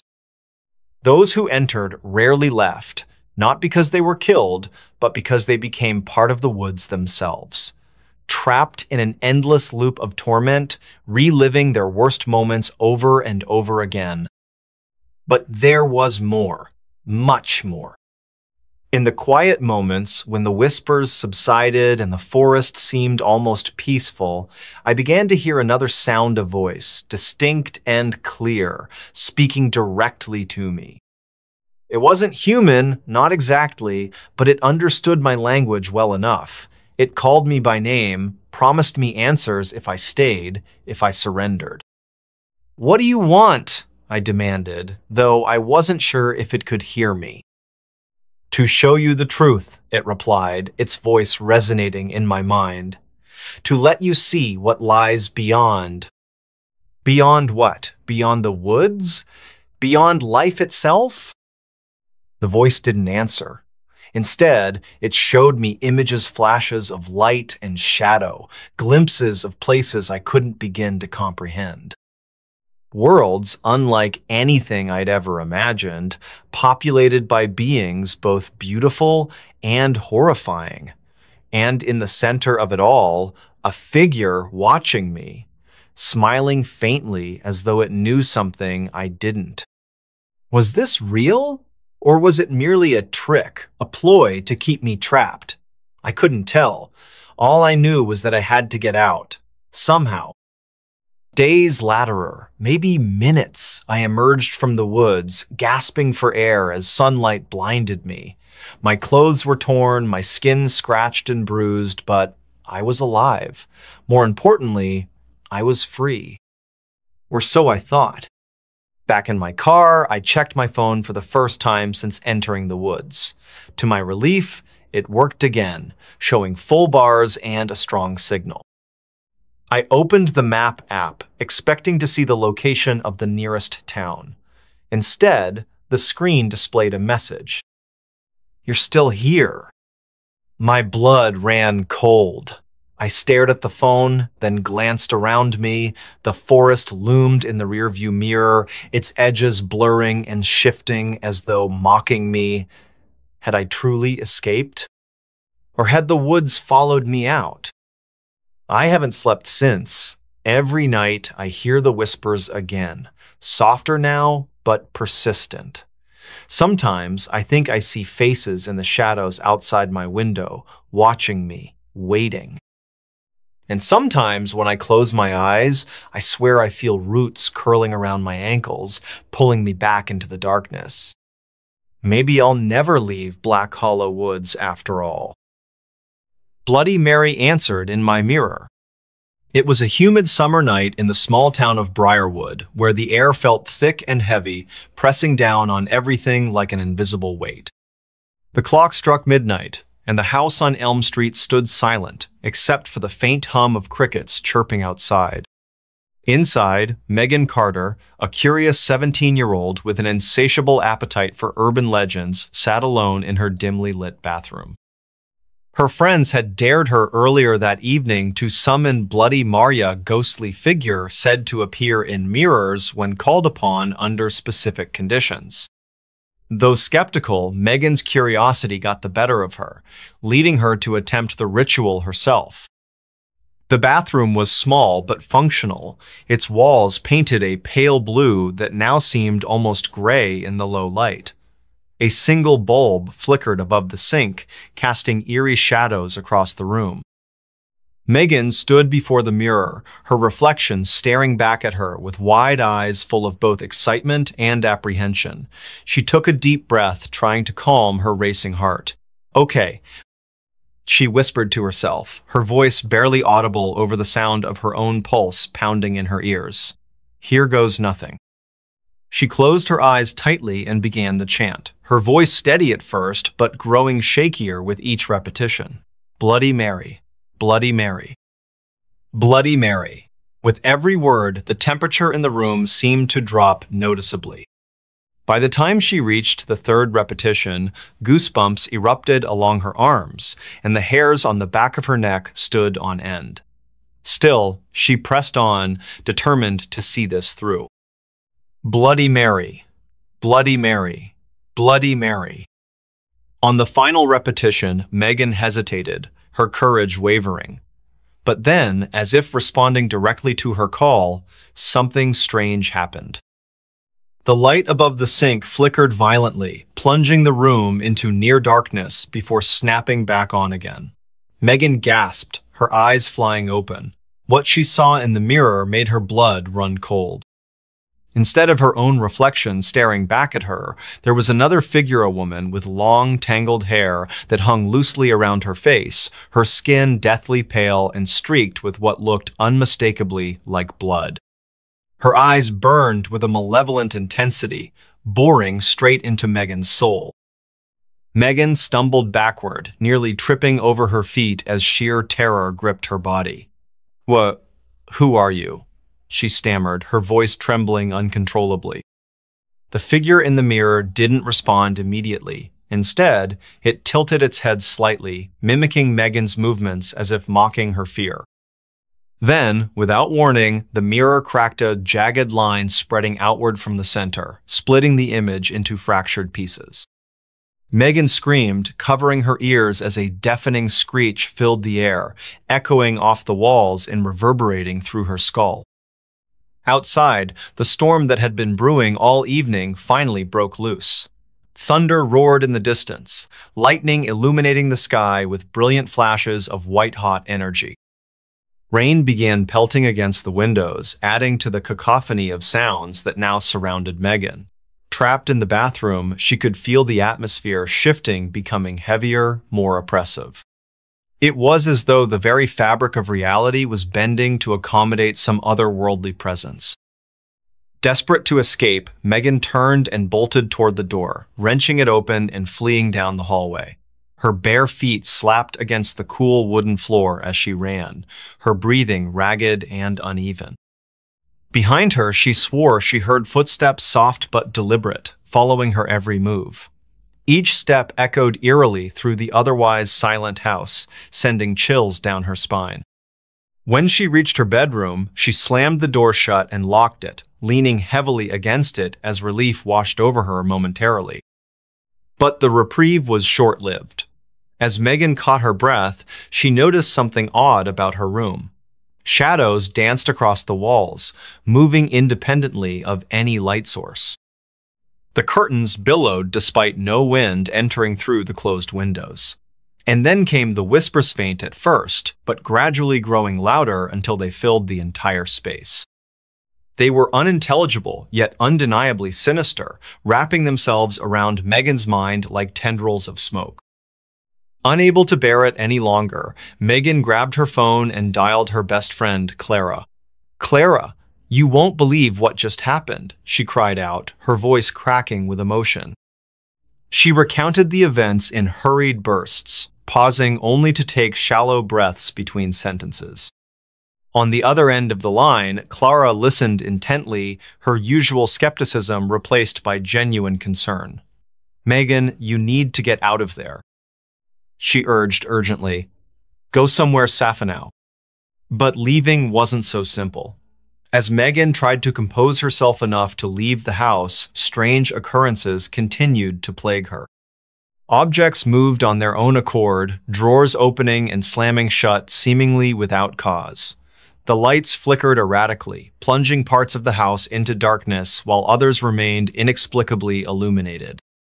Most disturbing of all was the feeling of being watched not just by the entity in the mirror, but by something else entirely. Something older, darker, more primal. By dawn, Megan realized she couldn't stay in the house another minute. Summoning whatever courage she had left, she gathered her things and slipped outside, the fresh morning air providing a stark contrast to the suffocating atmosphere inside. She drove to Clara's house, where she collapsed onto the couch, sobbing uncontrollably as she recounted every detail of the horrifying ordeal. Together, they researched Bloody Mary legends, piecing together fragments of information that hinted at the origins of the vengeful spirit said to haunt countless mirrors across the country. Over the following weeks, Megan noticed subtle changes in her life. Strange reflections appeared in mirrors even when she knew no one else was present.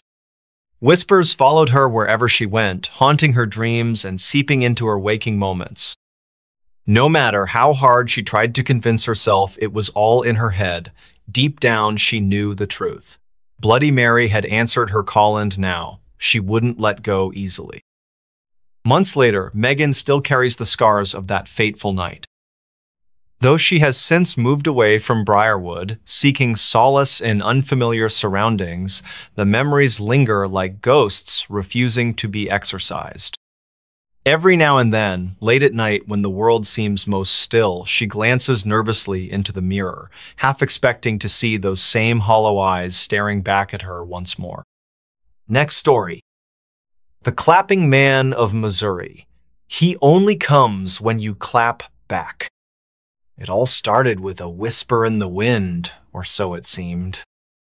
I was sitting on the porch of my uncle's cabin late one evening, sipping lukewarm coffee and staring out into the darkness that stretched endlessly beyond the edge of town. It was August, and the air carried an oppressive heat that clung to your skin like a second layer of clothing. The crickets chirped rhythmically, their song blending seamlessly with the hum of cicadas. Everything felt normal, until it didn't. Let me back up for a moment. My name is Alex, and I grew up in a small rural town called Willow Creek, nestled deep within the rolling hills of Missouri. If you've never been here, picture this: endless fields of golden corn swaying gently under the sun, narrow dirt roads winding through dense forests where sunlight barely penetrates, and a quiet stillness that lingers even when the world outside seems chaotic.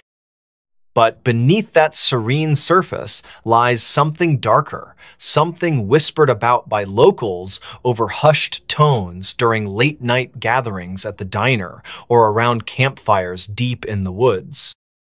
You see, Willow Creek has its own urban legenda story passed down through generations, told to children as cautionary tales and dismissed by adults as mere superstition.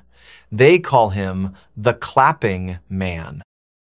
As kids, we heard snippets of the tale from older siblings or friends whose parents had warned them not to stray too far into the woods after dark. According to legend, the Clapping Man roams the outskirts of Willow Creek, appearing only in places untouched by civilization, abandoned barns, desolate fields, and shadowy groves where trees twist unnaturally toward the sky. He's said to be drawn to sound specifically, clapping. Here's how the story goes. If you clap twice or more in these isolated areas, he will come, and once he arrives, there's no turning back. Locals always added a chilling caveat. He only comes if you clap back. At first glance, it sounds absurd, doesn't it? Like some half-baked ghost story meant to scare restless teenagers into behaving themselves. But no one ever dared to test it not anymore. Not since. Well, let's just say there are reasons why people steer clear of certain parts of the forest now. Fast forward 10 years later, and I found myself returning to Willow Creek for what was supposed to be a peaceful summer break before starting graduate school. My childhood best friend, Jamie, had invited me to join her and a group of friends for a weekend camping trip near Old Hollow Lake, a secluded area surrounded by towering pines and thick underbrush. It wasn't exactly my idea of fun. I'd rather stay indoors reading books, but Jamie insisted, claiming it would help me reconnect with nature.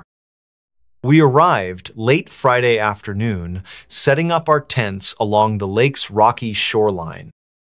As dusk settled over the landscape, casting long shadows across the water, Jamie pulled out a bottle of whiskey she'd smuggled in her backpack. "To celebrate," she said with a mischievous grin. We sat around the fire, laughing and sharing stories late into the night. That's when someone brought up the Clapping Man. "It's stupid," Jamie scoffed, taking a swig from the bottle. "Just another dumb legend to keep us scared of the woods. Who even believes that crap?" Her words hung heavy in the air, though none of us argued. There was an unspoken agreement among us. While most viewed the story as folklore, there remained a kernel of unease buried deep within each of us. Maybe it was the way the wind picked up suddenly, rustling the leaves overhead, or the distant howl of a coyote echoing through the valley. Whatever it was, it made the silence afterward feel heavier than usual. Then came the dare. "Fine," Jamie said, slamming the bottle onto a log. "If you guys don't believe me, let's prove it. Let's go find this Clapping Man and see if he actually exists." No one responded immediately. Instead, we exchanged nervous glances, the flickering flames reflecting off our faces. Finally, another friend, Sam, spoke up. "All right, but only if you do it first." Jamie smirked, standing up abruptly. "Deal." Armed with flashlights and a growing sense of dread, we ventured deeper into the woods surrounding the lake. The path narrowed quickly, forcing us to walk single file as the canopy above thickened, blocking out the moonlight. Every snap of a twig or scuttle of unseen creatures sent shivers down my spine, but I tried to convince myself it was just the alcohol talking.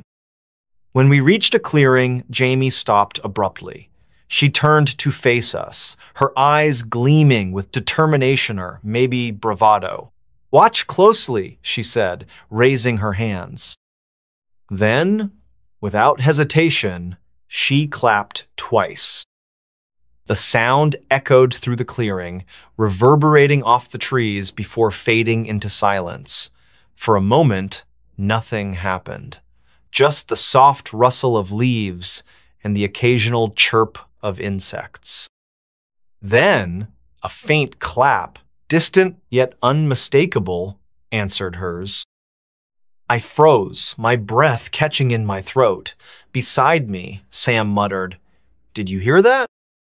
Before anyone could respond, another clap followed, closer this time, and then another, each one louder than the last, closing in like footsteps in the dark. Panic set in as Jamie stumbled backward, dropping her flashlight. The beam rolled away, illuminating the edge of the clearing and revealing a shadow moving between the trees. It wasn't human. By the time we scrambled back to camp, adrenaline coursing through our veins, the mood had shifted dramatically. No one joked anymore. Instead, we huddled together, speaking in hushed tones while keeping watch over the woods. Hours passed, and though the claps hadn't returned, none of us dared to sleep. That night, I couldn't shake the image of that shadow etched into my mind. It moved unnaturally, almost fluidly, slipping between trunks with ease. And those claps, they weren't random. They were deliberate, calculated, like someone or something was playing a game with us. Over the next few days, strange occurrences plagued our group. Faint clapping echoed in the distance whenever we ventured near the woods. Footsteps trailed behind us on empty paths.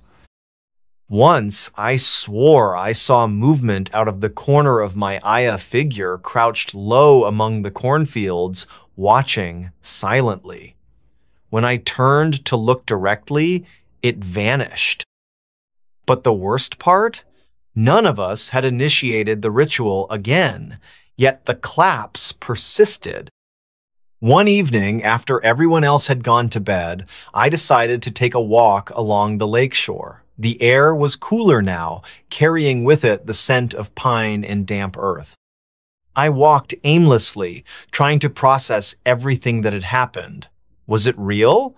Or were we simply projecting our fears onto the wilderness?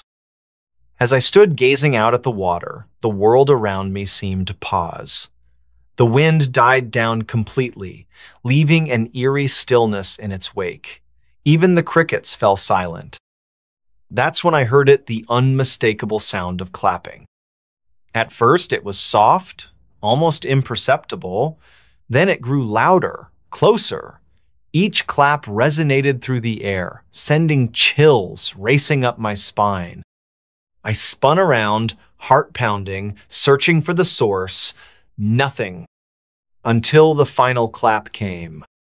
It wasn't from behind me. It wasn't from the woods. It was right beside me, so close I could feel the vibrations in my chest.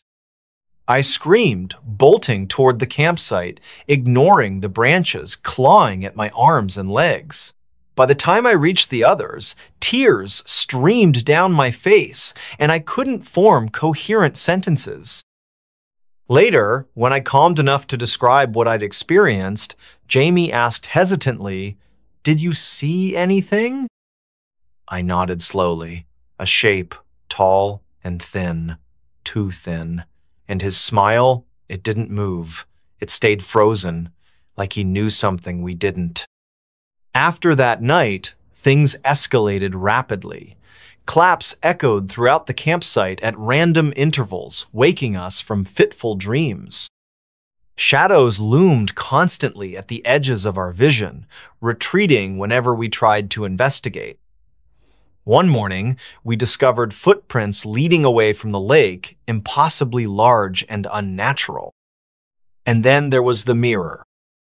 On our last day in Willow Creek, I caught sight of someone clapping in the distance, standing atop a hill overlooking the lake. My breath hitched as I squinted through binoculars, hoping to identify who it was. But when I finally focused, I dropped them instantly. Because the person clapping wasn't someone else. It was me. Or at least, it looked like me. Same clothes, same posture, same terrified expression. Except this version of myself wasn't alone. Behind me, or rather, behind the doppelganger stood the clapping man. Tall, impossibly thin, with a smile that stretched wider than any human mouth should. Before I could scream, the figure raised its hand and clapped twice. This time, I didn't answer. Because I knew better. Now, months later, I still hear claps sometimes. Not every day, but often enough to remind me that whatever we unleashed that night isn't done with us yet. And each time, I wonder, did I summon it? Or was it waiting all along? Whoever, whatever it is, it knows me, and it won't stop until it gets what it wants.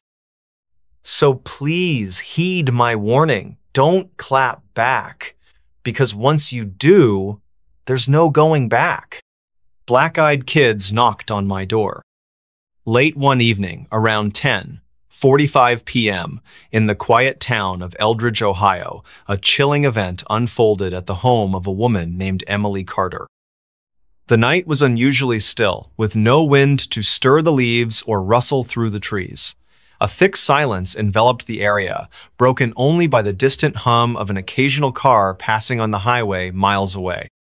The moon hung low in the sky, casting an eerie silver glow over everything it touched. Inside her modest two-story house, Emily sat alone on the couch, engrossed in a book while sipping lukewarm tea. Her dog, Max, a loyal golden retriever, lay sprawled at her feet, his breathing steady and rhythmic. Emily had just turned the page when she heard Ida's soft but distinct knock at the front door. At first, she thought it might be a neighbor stopping by unannounced, though that seemed odd given the late hour. She glanced at the clock again, confirming the time. Who could possibly be visiting now?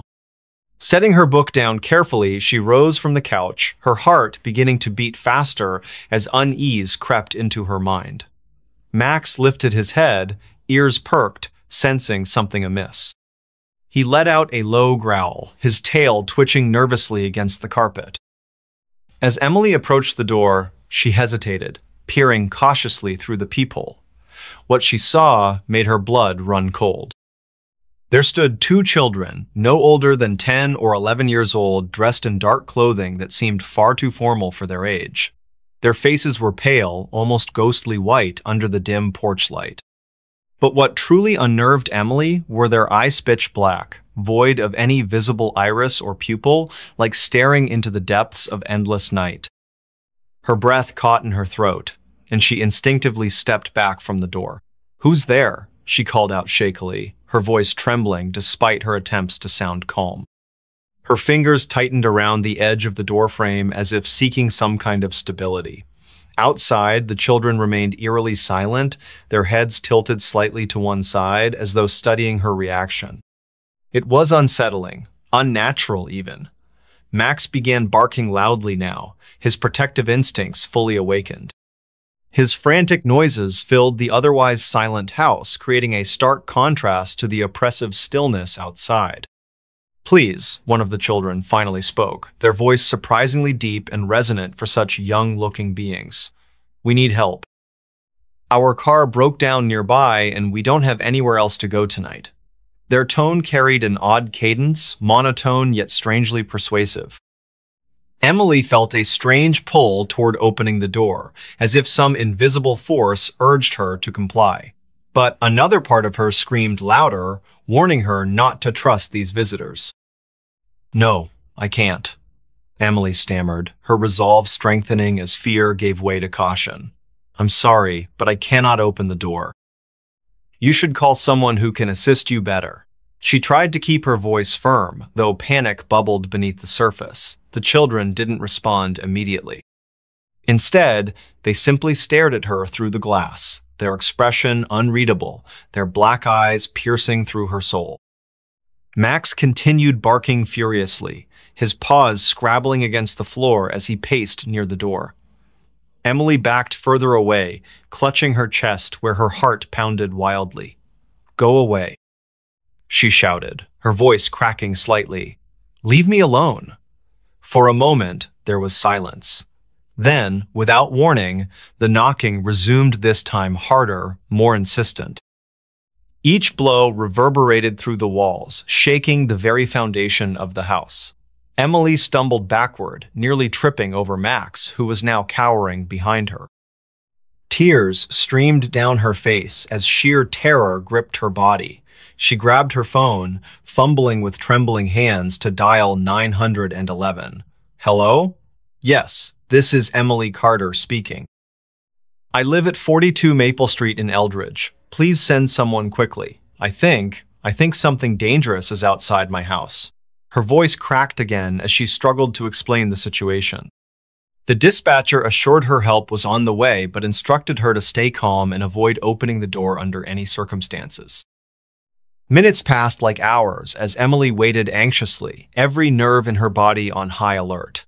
The knocking persisted, growing louder and more relentless with each passing second. At one point, it stopped altogether, leaving an unsettling silence that was somehow worse than the noise itself. Emily wondered if they had gone or if they were merely waiting for the perfect moment to strike. Finally, sirens wailed in the distance, growing closer until their sound echoed directly outside her house. Relief washed over Emily as she watched red and blue lights flash across her windows. Officers arrived swiftly, their boots thudding heavily on her porch. When they opened the door, Emily collapsed into their arms, sobbing uncontrollably. They promised to investigate thoroughly, but when they stepped outside, there was no sign of the mysterious children. No footprints, no evidence of a vehicle breakdown, nothing to indicate anyone had been there at all. In the days that followed, Emily couldn't shake the memory of those haunting black eyes.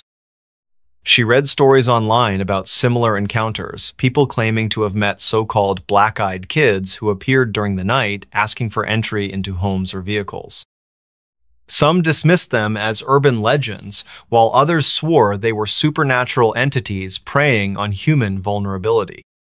Whatever they were, Emily knew one thing for certain: she would never answer the door after dark again. The experience left an indelible mark on her psyche, a constant reminder of the unseen dangers lurking beyond the safety of her own four walls. Even months later, whenever she heard a knock at the door, her pulse quickened and her mind replayed that terrifying night in vivid detail. And though she told herself repeatedly that it was over, deep down, she couldn't help but wonder if the black-eyed children were still out there, watching, waiting, searching for their next victim. Next story. The house that changes layout every night. Rooms move when you're asleep. I never thought I'd end up here, this place. It was supposed to be a fresh start, a new chapter in my life after everything fell apart. But now I'm not so sure what's real anymore. It all started when the letter arrived. A plain envelope with no return address, just my name scrawled across it in faded ink. Inside was a single sheet of paper, brittle and yellowed with age. The words were simple but strange. You've inherited a house. No explanation, no details about who sent it or why. Just an address, a small town I'd never heard of, nestled deep within the woods. At first, I didn't believe it. Inheritance? From whom? I had no family left, no one I could think of who would leave me anything. Still, something about the letter felt off. Like it wasn't meant for me to question. So, against better judgment, I packed my things and drove toward the unknown. The drive took hours longer than expected. The GPS kept glitching, rerouting me through winding back roads that seemed to twist and turn endlessly. By the time I reached the town, the sun was setting, casting long shadows over rows of dilapidated houses, And then I saw it, the house. It stood alone at the edge of the forest, towering and imposing, its walls covered in ivy that looked almost alive, swaying gently even though there was no wind. The windows were dark, their glass cracked and clouded with dust. Yet, despite its decrepit appearance, something about it called to me, pulling me closer like a magnet. As I stepped out of the car, the air grew colder, heavier. My breath fogged in front of me as I approached the front door. It creaked open as if expecting me, revealing a dimly lit hallway lined with peeling wallpaper. There was no sign of life incidino furniture, no personal belongings, just silence. And yet, I stayed. For the first few days, nothing seemed unusual. Sure, the house was old and needed repairs, but other than that, it felt normal enough. I set up camp in what appeared to be the largest room on the ground floor, using a sleeping bag and some spare blankets. During the day, I explored the rest of the house, cataloging each room in my mind. There was a kitchen with rusted appliances, a dining area with a broken table, and several bedrooms upstairs, each more bare than the last. But then, the changes began. One morning, I woke up to find a door where none had been before. It stood halfway down the hall, slightly ajar, leading into darkness. I stared at it for a full minute, trying to convince myself I'd imagined it. But no matter how hard I tried, I couldn't shake the feeling that something was wrong. Reluctantly, I opened the door, only to discover another hallway behind Itone that led straight to the staircase I'd already seen earlier. Shaking my head, I closed the door and went about my day, chalking it up to exhaustion from moving in. But later that evening, I noticed something else. One of the windows in the living room was gone, replaced by a solid wall. The spot where it once was still bore the faint outline of its frame, as though someone had bricked it over recently. This time, I couldn't ignore it. Over the next few days, the changes became harder to deny and increasingly unsettling. Doors appeared and disappeared overnight. Hallways stretched longer than they should have, sometimes doubling in length, while others shrank until they barely fit me walking through them. Worst of all, certain rooms vanished entirely. One morning, I woke up to find the bedroom I'd slept in the night before completely gone, replaced by a narrow closet filled with moth-eaten coats.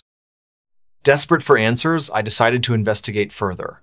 I grabbed a pen and notebook, mapping out the layout of the house as best I could.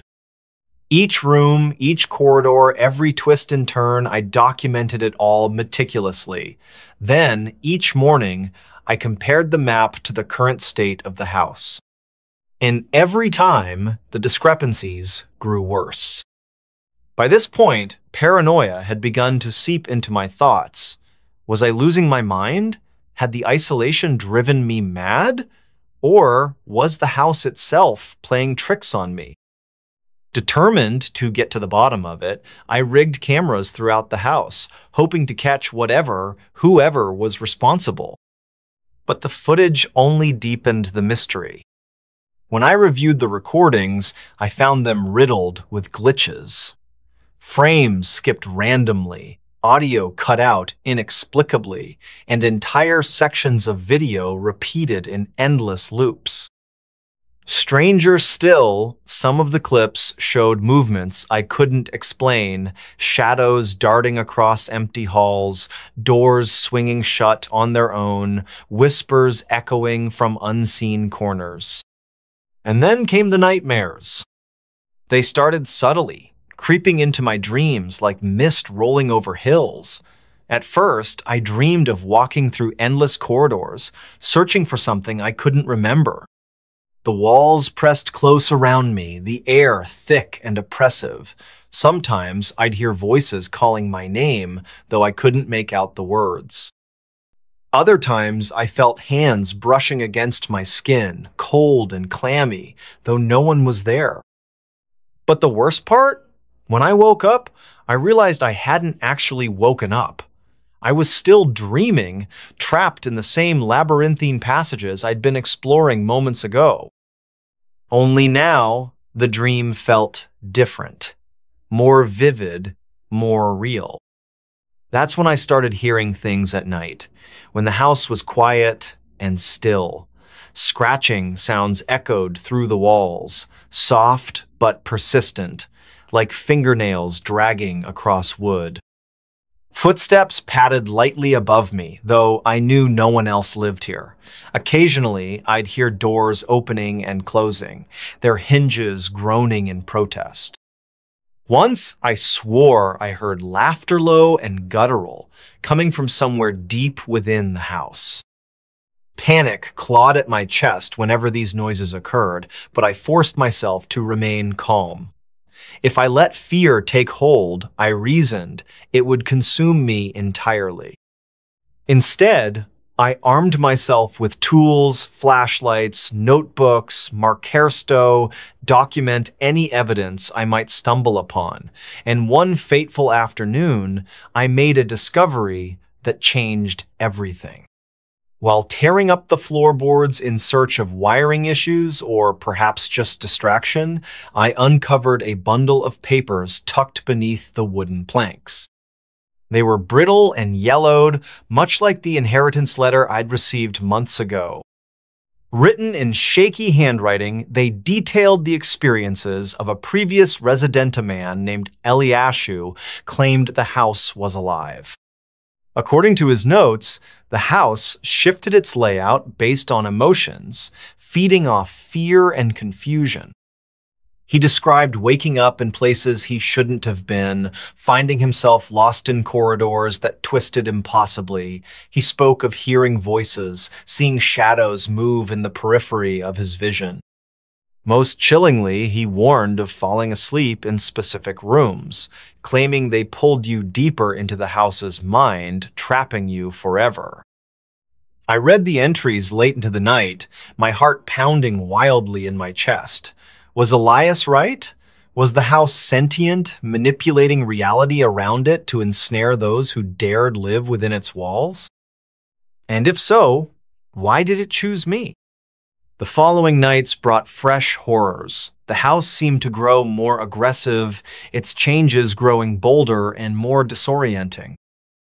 Entire floors rearranged themselves, staircases spiraling upward to nowhere, dead ends appearing where once there had been open space. Furniture rearranged itself without warning, chairs placed upside down, tables tilted precariously. Even the clocks stopped working properly, their hands spinning erratically or freezing altogether. I tried to fight back. I marked the walls with spray paint, drawing arrows and symbols to help navigate the ever-changing maze. But each morning, the markings were gone, erased as though they'd never existed. Then came the final twist. One night, as I lay awake listening to the scratching sounds emanating from the walls, I noticed something peculiar. The patterns of sound weren't random, they formed rhythms, almost musical in nature.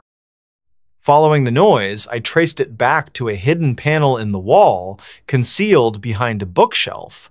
Behind it, I found a narrow passageway leading downward, far below the foundation of the house. Curiosity overwhelmed caution, and I descended into the darkness. The tunnel twisted and turned, descending farther than I thought possible. Eventually, I emerged into a cavernous chamber illuminated by flickering lanterns. In the center stood a pedestal, upon which rested an ancient tome bound in black leather. Its pages glowed faintly, pulsating with an inner light. As I reached for the book, a voice whispered in my ear not aloud, but directly inside my mind. "You belong here." Before I could react, the world around me dissolved into chaos. The walls warped and shifted, the ceiling collapsing inward, the floor dropping away beneath me. I screamed, flailing desperately as the darkness swallowed me whole. Now, I don't know where I am or if I'm still alive. All I see are endless corridors stretching infinitely in every direction. The house calls to me, its voice sweet and seductive, promising peace if I simply surrender. But I can't. Not yet, because if I do, I'll never escape. Will you? Next story. Lost for 7 minutes in another dimension. The wind was calm, the air crisp with autumn's chill. I had been walking along the familiar path near my Homia shortcut through the woods that I took every evening after work. It was nothing out of the ordinary, until it happened. I remember stepping outside at exactly 6:43 p.m. My phone told me so. The screen glowed faintly as I scrolled through emails, trying to clear my mind before heading into the forest. The sun hung low on the horizon, casting long shadows across the pavement. Everything seemed normal, too normal. As I entered the wooded area, the trees closed around me like ancient sentinels guarding secrets too old to comprehend. Their branches stretched high above, forming a canopy that filtered the fading sunlight into soft, golden hues. Birds chirped softly in the distance, their melodies blending seamlessly with the rustle of leaves underfoot. It was peaceful, serene even. But then, something shifted. At first, I didn't notice anything unusual. Maybe it was just a trick of the light tour. Perhaps the way the shadows danced against the bark of the trees made them seem more alive than they should have been. Still, there was an unsettling feeling creeping up my spine, one I couldn't shake no matter how hard I tried. And then it hit me. There's this part of the trail where the ground dips slightly, creating a small incline followed by a decline. You know the kind you don't think twice about because you've walked over it hundreds of times without incident. That day, though, it wasn't different. Or maybe it was. I stepped forward, my left foot descending onto the slope, when suddenly everything went black. Not pitch black, mind you, more like gray. A suffocating, heavy shade of gray that enveloped everything around me. One moment I was walking, the next I felt myself falling not physically, but mentally. Like slipping between gears in a car, only instead of shifting smoothly, each transition jarred painfully against my consciousness. When I opened my eyes again, I wasn't where I belonged. The world before me bore little resemblance to the forest I'd known all my life. Instead of towering pines and oaks, the landscape consisted of jagged, twisted structures jutting upward from the ground like broken bones piercing flesh. These weren't buildings in the traditional sense, they looked organic yet mechanical, pulsing faintly with veins of blue-green energy coursing beneath translucent surfaces. The sky above was wrong too. No clouds marred its surface, but neither did it resemble any earthly atmosphere. It shimmered constantly, like oil spilled across water, reflecting colors that shouldn't exist. Violet, teal, crimson streaks swirling endlessly without pattern or purpose. But what struck me most wasn't the surreal scenery, it was the silence, complete and absolute. No bird song, no wind whispering through non-existent foliage, no sound at all. Just emptiness. And yet, despite the absence of noise, I could feel something watching me. Something or someone just beyond the edge of perception. When I turned to look behind me, expecting to see nothing, I froze. Human-like figures stood scattered throughout the landscape, though none moved. They weren't pioplanot entirely. Their forms were distorted, elongated, with limbs bent at unnatural angles. Some wore tattered clothing, others nothing at all. Their faces were featureless voids, black holes sucking in whatever light dared approach, and still they watched. Time itself felt strange here, stretched thin like elastic, pulling apart seconds until they became minutes, hours, lifetimes. Every step I took seemed to echo infinitely within my mind, reverberating louder and louder until I feared I might go mad. Yet somehow I kept moving forward, driven by some instinctual need to escape this place, even if escape meant facing whatever horrors awaited me elsewhere. How long had I been here? Days? Weeks? Years? Impossible to tell. The passage of time defied logic, bending and folding back upon itself until past and future blurred together into an endless present. Each breath I drew felt heavier than the last, as though the very air resisted my presence. My thoughts grew sluggish, tangled knots impossible to untangle. Questions swirled relentlessly in my mind. Where am I? Why am I here? Will I ever leave? Then came the whispers. At first, I thought it was my imagination playing tricks on me. After all, who wouldn't begin hearing voices after being trapped in such a place? But these weren't mere echoes of my own fears. They carried meaning, intent. Words formed slowly, deliberately, crawling into my ears like insects burrowing into flesh. You belong here, they said. This is your true home. No, I whispered aloud, shaking my head violently. I'm not supposed to be here. They will come for you, the voices continued, ignoring my denial. And when they do... The sentence trailed off, leaving me trembling with dread. Who were they? What would happen when they arrived? Before I could dwell further on the implications, another shift occurred done far more abrupt than the first. One moment I stood amidst those alien structures, surrounded by faceless watchers. The next, I found myself sprawled on the forest floor, gasping for air as though I'd just surfaced from drowning. The familiar scent of pine needles and damp earth filled my nostrils, grounding me in reality once more, or so I thought. Panic surged through me as I scrambled upright, frantically checking my surroundings. Yes, it was the same trail I'd started down earlier. The trees loomed overhead, their silhouettes sharp against the twilight sky. Everything appeared unchanged, except for one crucial detail. My phone read 6:50 p.m. Only 7 minutes had passed since I'd begun my walk. 7 minutes, that's all. Except, I knew better. I knew I'd been gone longer. Much longer. How could I explain the impossible? How could I make sense of what I'd seen and heard? Back home, things weren't quite right. At first glance, nothing seemed amiss.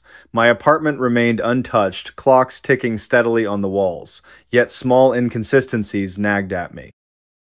A photo frame hanging crookedly where it hadn't been before, a chair pulled slightly away from the dining table. Even the reflection staring back at me from the mirror felt off, slightly paler. Slightly thinner. Worse still, people acted strangely around me. Friends avoided eye contact during conversations, muttering excuses about being busy whenever I attempted to engage them. Strangers stared openly, their gazes lingering a beat too long before averting. It was as though I existed in some liminal space between worlds visible, yes, but not truly acknowledged. And then there was the sensation of being followed. Whenever I ventured outside, I caught glimpses of movement from the corner of my eye, shadows darting between parked cars, figures melting into doorways. Once, I even swore I saw one of those faceless beings standing across the street, its form flickering in and out of existence like static on a television screen. By the time I reached it, however, nothing remained save empty pavement. Desperate for answers, I began researching online. Surely, I couldn't be the only person to experience such a phenomenon. To my surprise, I discovered dozens of accounts eerily similar to mine. People vanishing for precisely 7 minutes only to return changed forever. Some claimed memories of alternate dimensions. Others spoke of whispers urging them toward unknown destinations. A few admitted outright that they believed themselves to be imposters creatures masquerading as humans while the real versions rotted away in some other realm. A theory emerged among commenters. Every 7 minutes, the veil separating our world from theirs thinned enough to allow brief crossings. Most returned unaware, their minds erasing the trauma automatically. Those who remembered. Well, we paid dearly for the knowledge. But what if returning wasn't always guaranteed? What if I hadn't really come back? Now, sitting alone in my apartment late at night, I hear it again. The whispers. Faint at first, growing louder with each passing second. They call my name now, insistent and urgent. Come back, they say. You belong here. I glance at the clock beside my bed. 12, 0 a.m. midnight. Exactly 7 minutes after the hour began. And then, the room begins to fade. Next story. Alone in office, rainy night shift horror. Lonely office in the rain. The rain drummed against the glass windows like 1,000 tiny fingers, tapping an unrelenting rhythm. Outside, the night was pitch black, save for the faint glow of distant streetlights reflecting off puddles. Inside the old office building, fluorescent lights buzzed and flickered intermittently, casting eerie shadows that danced across empty cubicles. Ethan sat at his desk, hunched over a computer screen displaying rows upon rows of data entries. It was his third week working as a night shift data processor, and he already hated every second of it. The isolation gnawed at him, but the paycheck kept him coming back. Or maybe it was just the hope that things would get better with time. But tonight felt different. He couldn't quite put his finger on why. At exactly midnight, the power surged briefly, causing the monitors to blink out before sputtering back to life. Ethan sighed, muttering under his breath about outdated wiring. He glanced up at the clock 12. 3 a.m. tried to focus on the task ahead, but something about the silence pressed down on him, heavier than usual. He reached for his thermos of coffee, only to find it empty. Cursing softly, he stood up from his chair and stretched his sore muscles. As he walked toward the break room, the sound of his footsteps echoed through the cavernous space, each step reverberating like a heartbeat in the darkness. The break room was located near the far end of the floor, past several rows of abandoned cubicles. Most of them were relics from when the company had been thriving years ago, their contents long since cleared out except for a few stray papers and broken staplers. Ethan passed by one such cubicle and paused. There, on the edge of a dusty desk, lay a single piece of paper printout with no apparent source.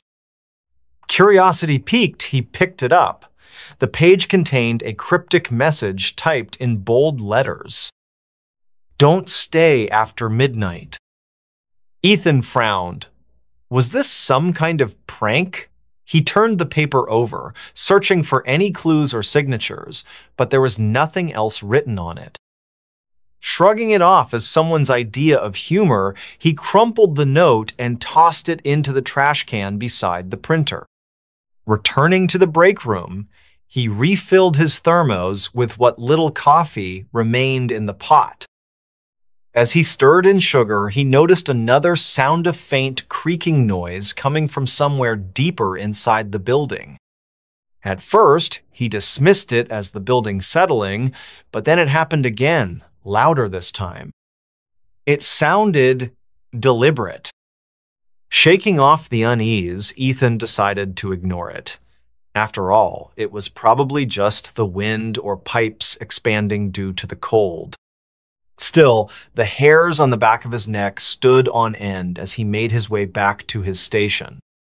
When he returned, however, something was wrong. His computer screen displayed a new window he hadn't opened an email draft addressed to all staff. The subject line read, "Reunion Reminder." Beneath it, the body of the email consisted of 3 simple words. "We miss you." Ethan froze. This wasn't normal. Who could have sent this? More importantly, why did those words send chills down his spine? Before he could investigate further, the intercom crackled to life. A low, distorted voice whispered through the speakers, "You shouldn't be here." Ethan's heart pounded against his ribcage as the intercom fell silent. The voice slow, guttural, and unmistakably menacing had sent a wave of dread coursing through him. He stared at the speaker above his head, half expecting it to speak again, but the room remained eerily quiet, save for the relentless patter of rain outside. He tried to rationalize what had just happened. Maybe it was a malfunction. Perhaps leftover recordings from some corporate event were accidentally triggered. Yet deep down, he knew that explanation felt hollow. There was something off about this place tonight. Something unnatural. Deciding not to take any chances, Ethan grabbed his phone and dialed security. It rang once, twice, then went straight to voicemail. Panic bubbled in his chest, of course. They wouldn't be back until morning. He was utterly alone. His gaze shifted back to the computer screen. The email draft still lingered, its words mocking him. Slowly, hesitantly, he clicked Reply All, hoping to send a message to whoever or whatever was behind this. As soon as he hit send, the screen flickered violently, plunging the office into darkness for a split second. When the lights returned, the email window was gone. In its place was a live video feed from one of the building's surveillance cameras. The footage showed an empty hallway leading to the stairwell. At first glance, nothing seemed out of the ordinary.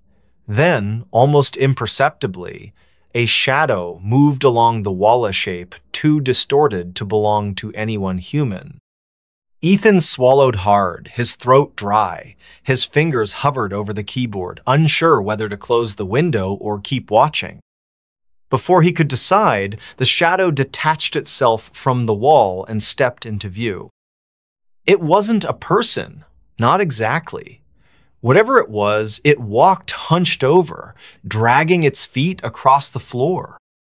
Its form was indistinct, cloaked in blackness, but Ethan could swear he saw two glowing red eyes staring directly into the camera and, by extension, at him.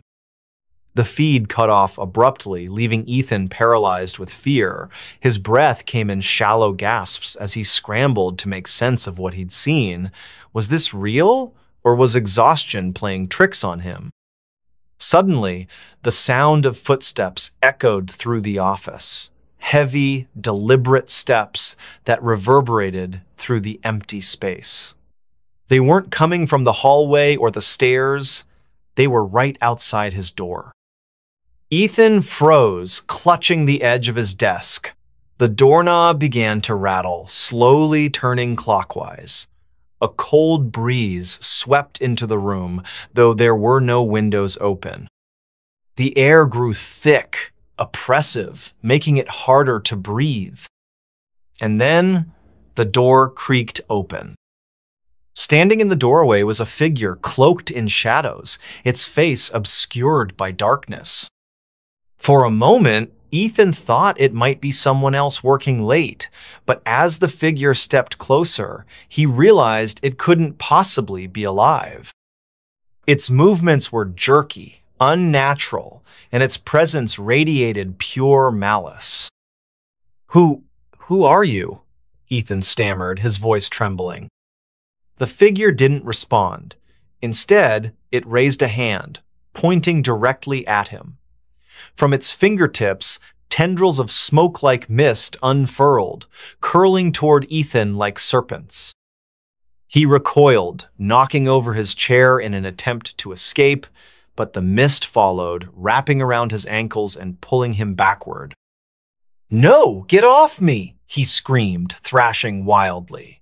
But the more he struggled, the tighter the grip became. The figure loomed closer, its glowing red eyes locking onto his own. Ethan could feel its gaze piercing through him, stealing away fragments of his sanity. Just before everything went dark, he heard a whisper so faint it barely registered. "You shouldn't have stayed after midnight." Ethan woke up with a start, his body drenched in cold sweat. He was lying on the floor, his chair overturned beside him. The office lights flickered above, casting an unsettling glow over the room. For a moment, he wondered if it had all been a nightmare, cruel trick of his exhausted mind. But then he noticed something that made his blood run cold. The cryptic note he'd crumpled and thrown away earlier was now pinned to his computer monitor, unfolded, pristine, as though untouched by time. And beneath the original message, "Don't stay after midnight," was a new line scribbled in red ink. "It's too late for you." Ethan's heart raced. This wasn't a dream. Whatever had happened last night or perhaps this morning was very real.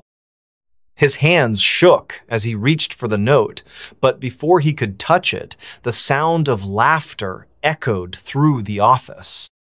It wasn't joyful laughter. It was hollow, mocking, and filled with malice. The noise seemed to come from everywhere and nowhere at the same time, bouncing off walls and twisting into shapes Ethan couldn't comprehend. He pressed himself against the corner of his desk, trying to shrink away from the unseen source. "Who's there?" he called out, his voice barely above a whisper. "Show yourself." The laughter stopped abruptly, replaced by an oppressive silence so heavy it felt like breathing underwater. Then, faintly, he heard footsteps again, this time closer, more deliberate. They weren't coming from outside the door. They were moving inside the office. Ethan turned slowly, his eyes scanning the rows of cubicles behind him. Most of them were empty, their contents long since removed. But one stood out a cubicle near the window where papers were scattered across the desk, as though someone had left in a hurry. A framed photo sat upright among the chaos, showing a group of people smiling brightly. Curiosity and perhaps a desperate need for answers drew Ethan toward the cubicle. As he approached, the photo caught his eye. The faces in the picture looked familiar, though he couldn't place why. Each person wore a badge labeled with their name: Sarah, Mike, Lisa, Jake, names etched into Ethan's memory without explanation. And then he saw the date printed at the bottom of the photo, 1987. A shiver ran down his spine. Something about that year sent warning bells ringing in his mind. Before he could process it further, the intercom crackled to life once more. This time, instead of whispers or distorted voices, Ethan heard distinct words spoken clearly. "They're waiting for you." "Who? Who's waiting?" Ethan demanded, his voice cracking. There was no answer, only static, followed by a deep, guttural growl that seemed to emanate from every corner of the room. The air grew colder, frost forming on the edges of the windows despite the lack of ventilation. Then, one by one, the lights went out. Total darkness enveloped the office, broken only by the faint glow of the emergency exit sign. Ethan fumbled for his phone, using its flashlight to guide his steps. He needed to get out now. But as he backed toward the door, he realized it wouldn't budge. Someone or something had locked him in. Panic surged through him, but he forced himself to stay calm. If there was a way out, he had to find it. That's when he noticed movement in the shadows. Shapes emerged from the darkness, humanoid yet warped, their forms shifting and contorting unnaturally. Their glowing red eyes locked onto his, unblinking and merciless. "You shouldn't have stayed," one of them whispered, its voice layered with echoes. Ethan stumbled backward, tripping over debris until he found himself back at his desk. Desperation clawed at him as he searched for anything that might help him fight or survive. His fingers brushed against something metallic, a letter opener left behind by a previous occupant. Armed with the makeshift weapon, Ethan faced the advancing figures. They moved slowly, deliberately, as though savoring his terror. One of them stepped forward, its form solidifying into the shape of a woman. Her face was pale, her hair matted with blood, and her mouth stretched impossibly wide in a grotesque grin. "Join us," she hissed, extending a hand. "No!" Ethan shouted, lunging forward with the letter opener. The blade struck true, embedding itself in her shoulder.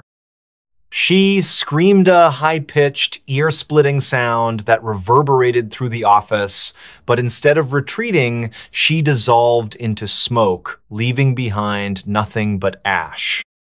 Encouraged by his success, Ethan attacked the others, swinging wildly with the letter opener. Each strike sent them scattering into mist, but more kept appearing, their numbers growing with each passing second. It was like fighting ghosts, because that's exactly what they were. As dawn broke and sunlight streamed through the windows, Ethan collapsed to his knees, utterly spent. The figures vanished with the first rays of light, leaving him alone in the now quiet office. But even as relief washed over him, he knew he hadn't truly escaped. Somewhere in the depths of the building, the reunion awaited. And next time, he might not be so lucky.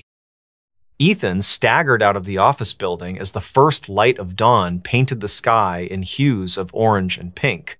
His body ached, his mind reeling from the events of the night. He had survived, but at what cost? The figures may have vanished with the sunrise, but their promises lingered in his thoughts like venomous whispers. As he reached his car, Ethan noticed something wedged beneath the windshield wiper, a manila folder marked with the words, "Confidential, do not open." His heart sank. Against every instinct screaming at him to leave it alone, he opened the folder. Inside were documents detailing the tragic history of the company. Years ago, in 1987, several employees had gone missing under mysterious circumstances. Their bodies were never found, and the case was eventually closed due to lack of evidence. But buried within the files were testimonies from surviving co-workers' tales of strange occurrences, shadowy figures, and an unshakable feeling of being watched. One document stood out a handwritten note by Sarah, one of the missing employees. In it, she described how they had all stayed late one rainy night working on a project that seemed to stretch endlessly. They joked about staying past midnight, unaware of the curse that awaited them. By morning, none of them returned home. Ethan clutched the folder tightly, his hands trembling. He realized now why the photo had felt so familiar. It was a warning. A reminder that those who stayed after midnight didn't just disappear, they became part of the cycle. Before climbing into his car, Ethan glanced back at the office building. Through the rain-streaked windows, he thought he saw movement and outline of figures gathered around his old desk, staring out at him. One of them raised a hand, beckoning him closer. With a scream, Ethan slammed the door shut and sped away, leaving the building and its secrets far behind. But deep down, he knew he couldn't escape forever. The reunion wasn't over. It had only begun. Months later, another night shift worker took Ethan's place. On their very first night, they received a cryptic email draft addressed to all staff. The subject line read, "Reunion Reminder." Beneath it, 3 simple words echoed through the empty office. "We miss you." And so, the cycle continued. Next story. Trapped in the looping highway. The drive begins. It was supposed to be a simple road trip. Nothing more than a late-night drive through rural highways to clear our heads. Me, Jake, and Sarah, three friends who had been inseparable since high school. We'd done countless road trips before, but this one felt different from the start, though I couldn't put my finger on why. We left at around midnight when the world seemed quieter, like it held its breath, waiting for something or someone to wake it up. The air was crisp, carrying with it that faint metallic scent you only get after a summer storm. It wasn't raining now, but the clouds were thick enough to block out most of the stars. Just a sliver of moonlight spilled onto the asphalt ahead of us, lighting up the winding path of Route 47. Jake was behind the wheel, humming along to some old rock station he loved so much. Sarah sat in the back seat, scrolling aimlessly through her phone, probably checking social media for the 100th time that day. And me? I was riding shotgun, staring out the window at the endless rows of trees lining either side of the highway. They loomed over us, their shadows stretching long across the road as if trying to reach into our car. "Man," Jake said after a while, breaking the silence, "this place feels kind of creepy." "What do you mean?" Sarah asked, finally looking up from her phone. "I don't know," Jake shrugged, glancing briefly at me. "Just the way these woods look, like they're watching us or something." I laughed nervously, brushing off his comment. "You've been watching too many horror movies again, Jakes." He grinned, clearly pleased with himself for planting the seed of unease in all of us, but deep down I couldn't shake the feeling that maybe he wasn't entirely wrong. At first, everything seemed normal. The hours ticked by slowly, marked by the occasional gas station pit stop and bursts of laughter whenever Jake told one of his ridiculous jokes. But then, things started to feel off. It began with the landmarks. We passed a rusted-out barn with peeling red paint, its roof half collapsed under years of neglect. There was also an abandoned gas station tucked between two massive oak trees, its neon sign flickering weakly even though no one had worked there in decades. Both places looked familiar not because we'd seen them earlier in the night, but because they reminded me of photos I'd once scrolled past online. Rural decay captured in grainy black and white images. But then we drove past them again. My stomach dropped. "Guys," I whispered, my voice barely audible over the hum of the engine. "Didn't we just see that barn?" Sarah frowned, leaning forward to peer out the windshield. "What are you talking about?" "I swear, we passed it 10 minutes ago." My eyes darted back and forth, searching for any other explanation. Maybe I'd misremembered, or maybe fatigue was playing tricks on me. After all, it was nearly 3 in the morning. Jake glanced at me, concern etched into his features. "Are you sure, man? Maybe it's just another barn that looks similar." And yet, as we continued driving, the pattern repeated itself. The same twisted tree jutting out of the ground like a gnarled hand reaching for the sky. The same billboard advertising a diner we never stopped at. Even the exact spot where a deer had frozen in headlights before bolting into the woodsit happened twice, almost perfectly synchronized. Something was wrong. Terribly, horribly wrong. The next sign came from technology. First, the GPS. Jake had plugged in coordinates for a small town we planned to visit later in the morning. At least, that's what he thought he did. Because every time he tried recalculating the route, the screen would freeze, displaying the words "Destination Unreachable" in bold red letters. No matter how many times he restarted the app or toggled settings, nothing changed. Then there was the radio. It started looping the same sanga, haunting melodies sung by a voice that sounded both ancient and eerily familiar, over and over again. Each repetition felt louder, closer, as if the music were coming from somewhere inside the car rather than the speakers themselves. When Jake finally turned it off, the eerie silence that followed was almost worse. Time refused to progress. Our watches stopped working simultaneously. Phones lost signal entirely, showing blank screens instead of the usual no service message.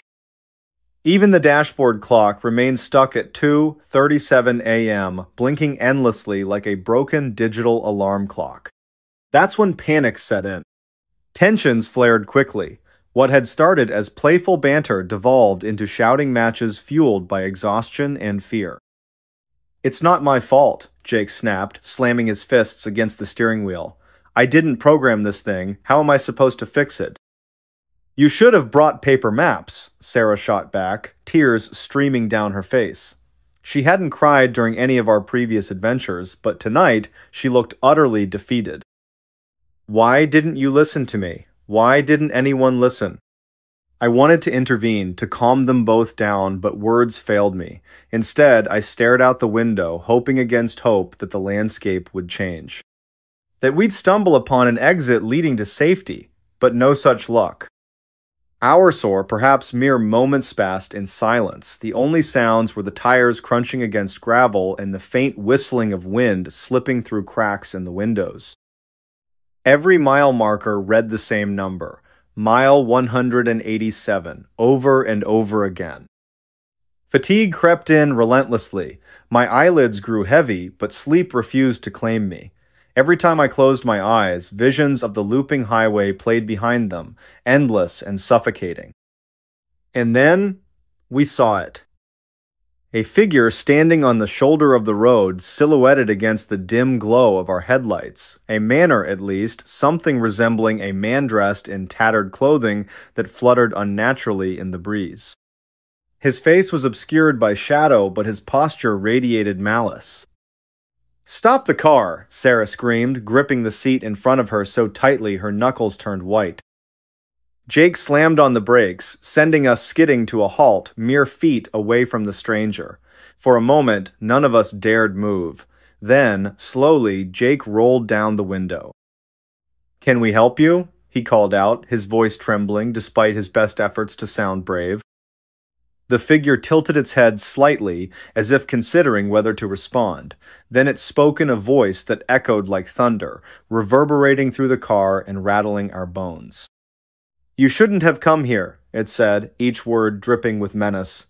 "Turn back while you still can." Before anyone could reply, the figure vanished without a trace, leaving behind only the faint smell of burnt rubber.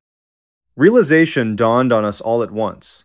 We weren't merely lost, we were trapped in a loop, a time-space anomaly that defied logic and reason. No matter which direction we turned, no matter how fast we drove, we always ended up right where we started. Exits appeared and disappeared inexplicably.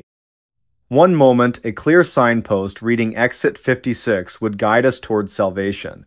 The next, it would dissolve into thin air, replaced by empty fields stretching endlessly in every direction.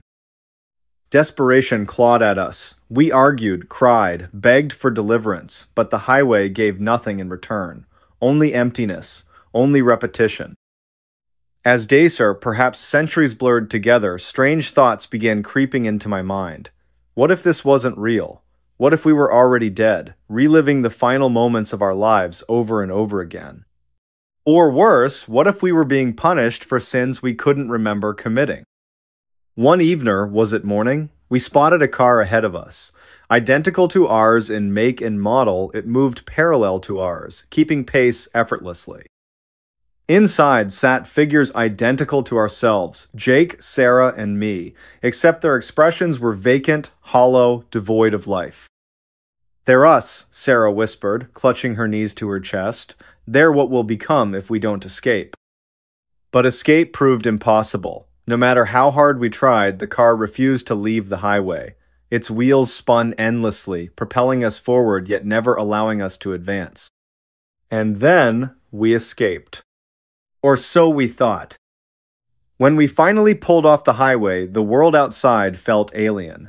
Buildings crumbled, weeds choked sidewalks, and people walked stiffly, their faces pale and gaunt.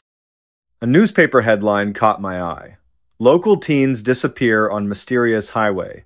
Last seen 3 years ago." 3 years? Impossible. Yet the date matched today's reality, or what passed for reality now. Relief washed over us briefly, but it was short-lived. As we stood outside the car, catching our breath, I noticed something unsettling. The same rusted-out barn we'd seen countless times on the highway loomed in the distance, its silhouette unmistakable. "No," I muttered, my voice trembling. "Not again." For a split second, I considered running, but then I realized it wouldn't matter. The loop had claimed us, and it wasn't finished yet. So here I sit, writing this account, unsure if anyone will ever find it, unsure if I'm even real anymore. Because sometimes, the highway calls you back. And when it does, there's no turning away. Is anyone still listening? Next story. The day everyone vanished from a mall. It started like any other Saturday, or so I thought. You know how it goes, weekends are for errands, catching up on chores, maybe grabbing lunch with friends if you're lucky. For me though, weekends usually meant running errands alone. That's just life when you're an adult, right? Responsibilities pile up faster than you can say coupon. So there I was, standing in front of my car, keys jingling in hand, mentally ticking off my to-do list. First stop, the grocery store. Second stop, the mall. Why the mall? Well, because sometimes even adults need new socks, and maybe some snacks from the food court while I'm at it.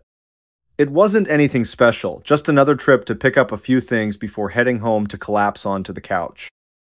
I pulled into the parking lot around noon. The sun was shining, casting long shadows across the pavement. Cars were lined up neatly in their designated spots, shoppers bustling between them with bags swinging from their arms. Everything seemed perfectly normal, too normal, almost. As I stepped out of my car and locked the doors behind me, I couldn't help but notice something odd, a faint hum in the air, not loud enough to be distracting, but noticeable enough to make me pause. My phone buzzed in my pocket, breaking the momentary silence. I glanced down at the screen. It was just a spam message offering a free trial subscription to something I didn't care about. I sighed, deleted it, and shoved the phone back into my pocket. Inside the mall, everything felt familiar yet strangely distant. The chatter of voices echoed through the halls, blending together into a comforting background noise. Kids ran past me, laughing as they chased each other through the crowd. Parents called after them, voices strained but not angry. Vendors hawked their wares, shouting deals that no one really needed but everyone pretended to consider. It was all so ordinary until it wasn't. At first, it was subtle, almost imperceptible. I was walking toward the shoe store when I noticed the absence of sound. One moment, the hallways were alive with conversation and footsteps. The next, everything went quiet. Dead quiet. Like someone had pressed mute on the world. My heart skipped a beat. I stopped in my tracks, turning slowly to look around. People were still there, still moving, but now they moved without making a sound. Their lips moved silently, hands gestured meaninglessly, feet shuffled forward without producing even the softest squeak against the tiled floor. It was like watching a silent movie, except this wasn't fiction. This was real life spiraling into something inexplicable. I stood frozen, unsure whether to laugh or scream. Was this some kind of prank, some elaborate setup orchestrated by the mall management to scare customers, or was I losing my mind? I pinched myself hard, expecting the sharp sting to snap me out of whatever illusion I was trapped in, but nothing changed. The eerie silence remained, pressing down on me like a heavy blanket. Panic began to rise in my chest. I forced myself to take deep breaths, trying to calm down. Maybe I'd misheard something earlier. Maybe the acoustics in the building were playing tricks on me. Yeah, that had to be it. Rational explanations always trumped irrational fears, right? But then came the flickering lights. They weren't supposed to do that. Fluorescent bulbs hanging overhead sputtered and dimmed, casting the hallway in waves of shadow and light. At first, it was just a brief stutter, a second-long hiccup that might have gone unnoticed under different circumstances, but then it happened again, and again. Each time, the darkness lingered longer, stretching out like molasses over the walls and floors. Now fully alert, I quickened my pace, weaving through the crowd of soundless figures. No one seemed to notice the disturbance, or perhaps they simply couldn't. Either way, their blank expressions unnerved me more than I cared to admit. Were they aware of what was happening? Could they hear the growing unease inside my own head? By the time I reached the shoe store, the hairs on the back of my neck were standing on end. I pushed open the glass door and stepped inside, hoping the enclosed space would offer some relief from the creeping dread. Instead, I found myself face to face with another anomaly. The sales associate behind the counter was staring straight ahead, her mouth slightly agape. She blinked occasionally, but otherwise she remained motionless as if frozen mid-action.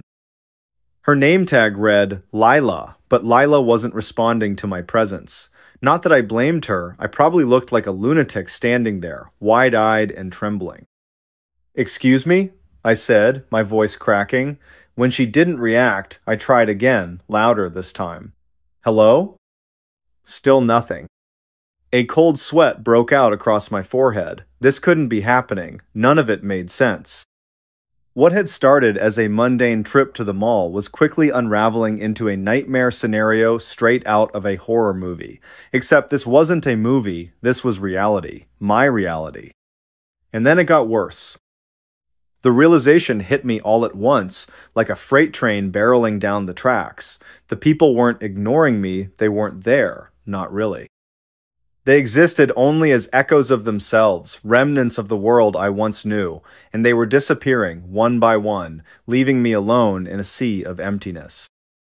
It began with the smallest details. A woman pushing a stroller vanished mid-step, her cart rolling forward without guidance before coming to rest against a display window. A teenage boy texting on his phone faded into thin air, his glowing screen lingering for a split second before winking out entirely. Then came the larger groups clusters of friends laughing over coffee, families browsing through racks of clothing all vanishing simultaneously, leaving behind only the faintest whisper of their existence. I stumbled backward, tripping over my own feet as wave after wave of disbelief crashed over me. How could this be possible? Where were they going? More importantly, why hadn't I gone with them?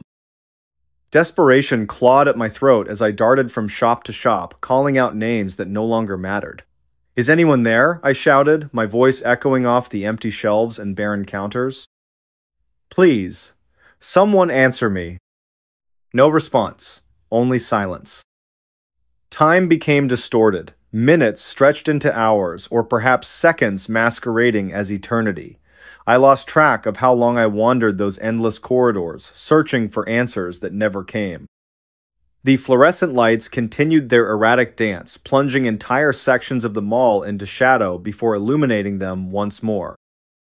Shadows shifted unnaturally, stretching far beyond where they should have ended. Whispers carried through the air, though I couldn't place their source. Were they coming from the walls, the ceiling? My own fractured mind? In the midst of this chaos, I discovered something that chilled me to the bone. Footprints. Fresh footprints leading away from the main entrance and deeper into the labyrinthine complex. They belonged to someone or something with bare feet, judging by the distinct imprints left behind. Following them became an obsession, a lifeline tethering me to sanity in a world gone mad. Each step brought me closer to the truth, though I wasn't sure I wanted to uncover it. The trail led me to the food court, where the scent of abandoned meals still lingered in the air. Half-eaten burgers sat untouched on trays, soda cups foaming over with fizz, chairs tilted precariously as if their occupants had been yanked abruptly from their seats. And yet, despite the evidence of recent activity, not a soul stirred. That's when I saw it, the figure sitting at the far end of the food court. Its posture was slumped, shoulders hunched forward as though bearing an immense weight. I hesitated, torn between approaching and fleeing. Curiosity won out, driving me forward despite every instinct screaming for me to run. As I drew nearer, the figure turned its head slightly, revealing a face obscured by shadows. Whatever it was, it didn't seem human. Eyes glowed faintly, pulsing in rhythm with the flickering lights above. Its mouth opened, emitting a low, guttural growl that reverberated through my chest. "Who are you?" I whispered, my voice barely audible over the pounding of my heart. The creature tilted its head, studying me with unnatural intensity. Then, without warning, it pointed a bony finger directly at me. "You shouldn't be here," it rasped, its voice gravelly and distorted. What do you mean? I demanded, taking an involuntary step backward. Where is everyone else? The creature chuckled a sound both hollow and menacing. Gone, all gone. Before I could press further, the ground beneath us trembled violently. Tables overturned, dishes shattered, and the air filled with a deafening roar. The creature disappeared in a flash of light, leaving me alone amidst the wreckage. When I came to, I was back at the entrance of the mall. The bright sunlight streaming through the windows told me it was still daytime, though how much time had passed since the incident was anyone's guess. Confusion overwhelmed me as I stared at the rows of cars parked outside, wondering if I'd imagined the entire ordeal. But then I noticed the date displayed on my phone. It was yesterday's date, yesterday. A chill ran down my spine as the implications sank in. Had I been caught in some sort of temporal anomaly? Was the mall somehow outside the flow of normal time? And if so, why was I spared while everyone else vanished?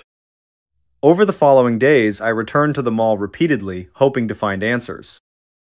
Each visit yielded the same resultant empty shell devoid of life, save for the occasional glitch or distortion that hinted at forces beyond comprehension.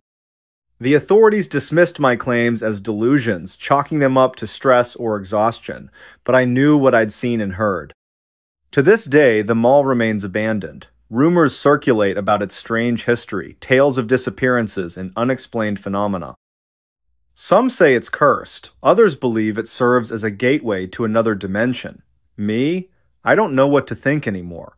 All I know is that I'll never set foot inside those walls again. Or will I? Because every night I dream of the creature's words, "You shouldn't be here." And every morning I wake up back at the entrance. Don't just watch in the dark. Click subscribe, like, and join now.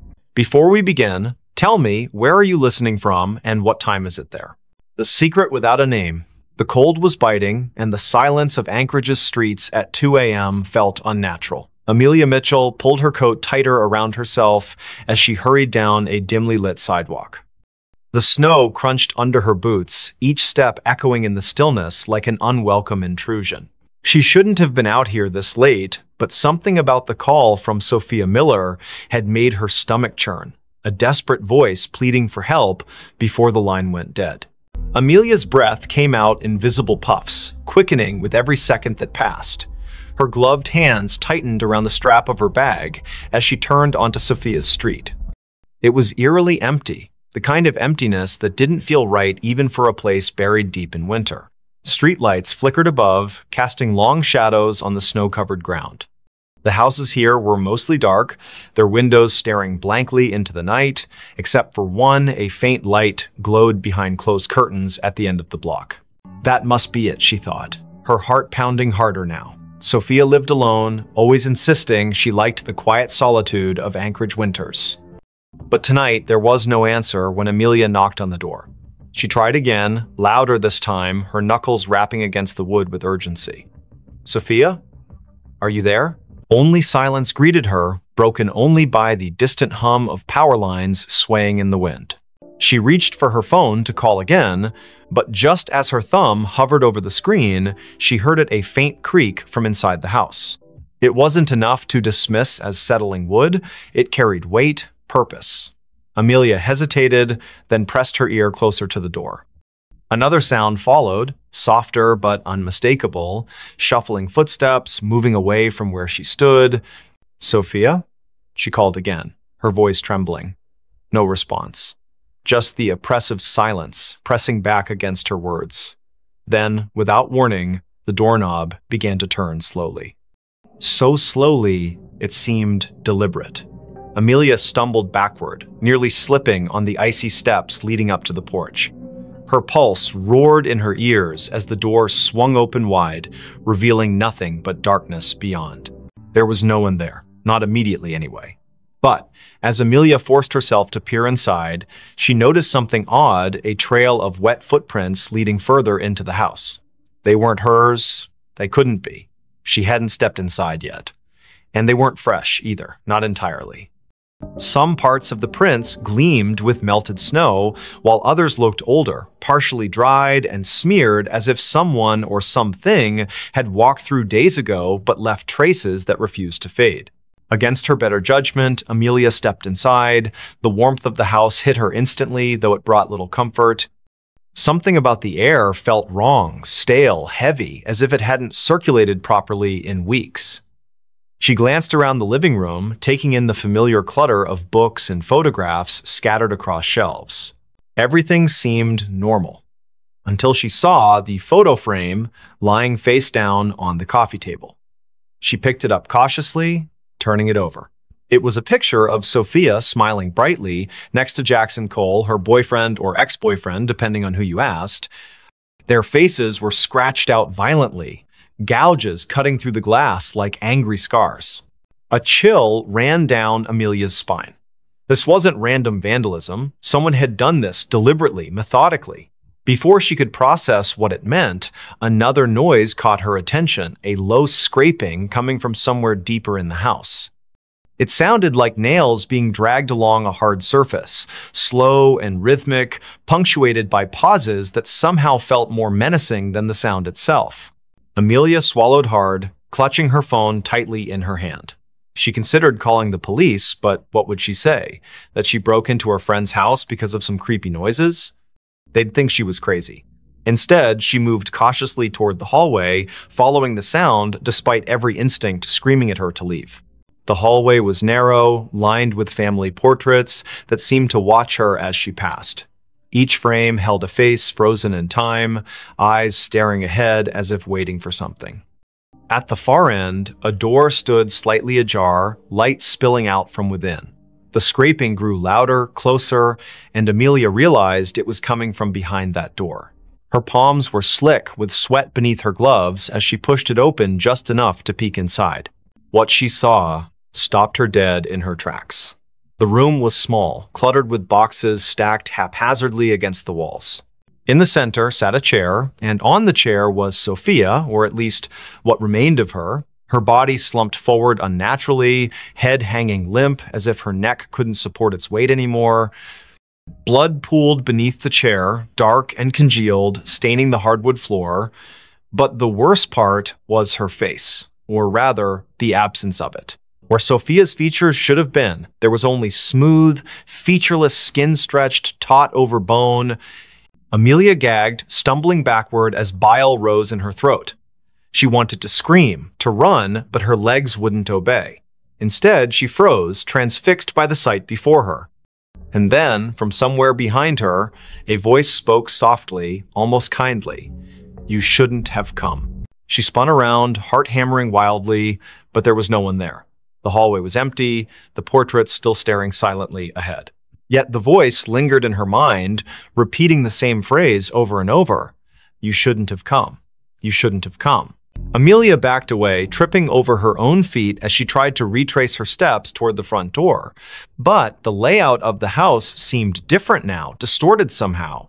Doors that hadn't been there before appeared in the walls, leading to rooms she didn't recognize.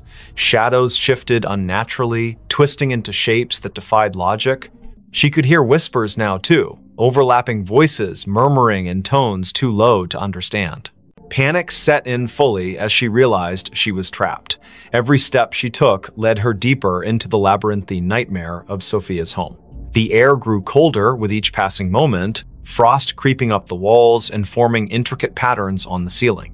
And always, the whispers followed her, growing louder and more insistent. Finally, she found herself in a room she didn't remember entering. It was larger than any other space in the house, impossibly so, with walls made entirely of mirrors. Each reflection showed a version of herself, but none of them matched the person standing in the center of the room. Some looked older, gaunt, and hollow-eyed. Others appeared younger, innocent, and terrified. One reflection wasn't even human. It was a twisted, monstrous figure with elongated limbs and a mouth full of jagged teeth. Before she could react, the reflections began to move independently, stepping out of the mirrors and surrounding her.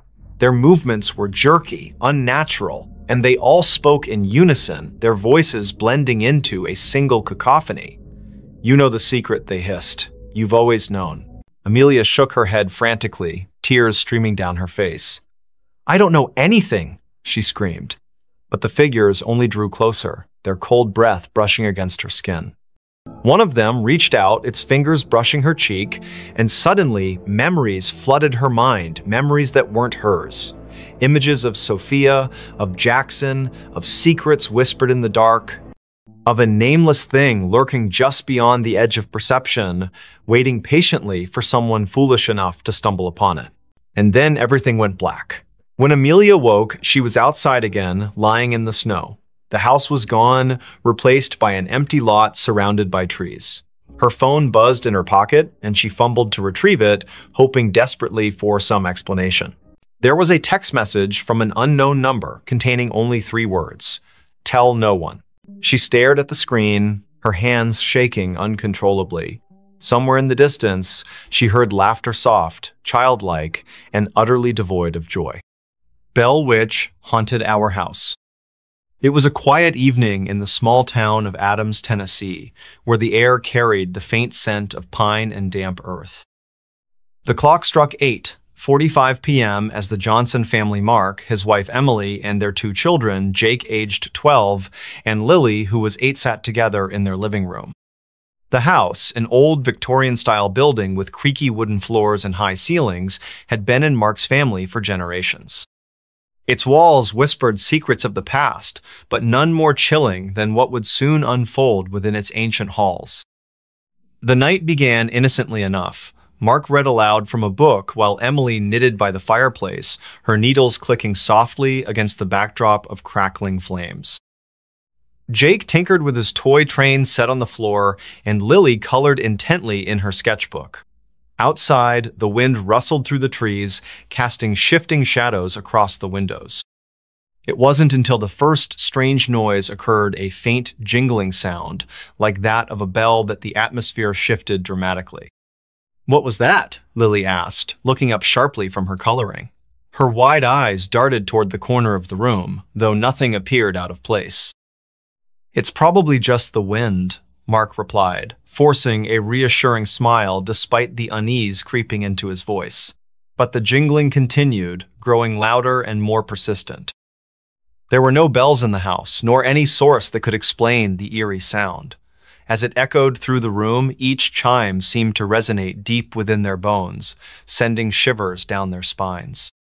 Emily dropped her knitting, rising quickly to investigate. She moved cautiously toward the window, peering outside into the darkness. Beyond the yard stretched a dense forest, its towering trees swaying gently in the breeze. At first glance, nothing seemed amiss. Yet, when she turned back to address the family, her words caught in her throat. Hovering just above the mantel of the fireplace was the unmistakable outline of a spectral figure, a woman cloaked in white, her face obscured by long, flowing hair. "Get away from me," Emily shouted, her voice trembling as panic surged through her body. The apparition vanished instantly, leaving behind only the lingering chill of its presence. But the jingling persisted, now accompanied by other unsettling sounds: footsteps pacing overhead, doors creaking open and shut, and whispers that filled the air like phantom voices. That night, sleep eluded the Johnsons. Huddled together in the master bedroom, they listened helplessly as the haunting grew increasingly aggressive. Objects moved on their own accord, drawers opening and slamming shut seemingly without cause. The bed shook violently beneath them, though no earthquake or storm accounted for the disturbance. And then came the most terrifying sound of a low, guttural growl emanating from the shadows, followed by laughter that sounded both childlike and menacing at the same time. Days passed, each one bringing new horrors. The family documented every incident, hoping to find some rational explanation for what plagued them. They consulted local historians, learning about the infamous Bell Witch legend, a malevolent spirit said to have tormented the Bell family in the early 19th century before vanishing into folklore. Some claimed the witch still roamed the countryside, seeking vengeance against those who dared disturb her resting place. Others dismissed the stories as mere superstition. Regardless, the parallels between the Bell Witch case and their own experiences were undeniable. Desperate for answers, the Johnsons reached out to paranormal investigators, inviting them into their home to conduct a thorough examination.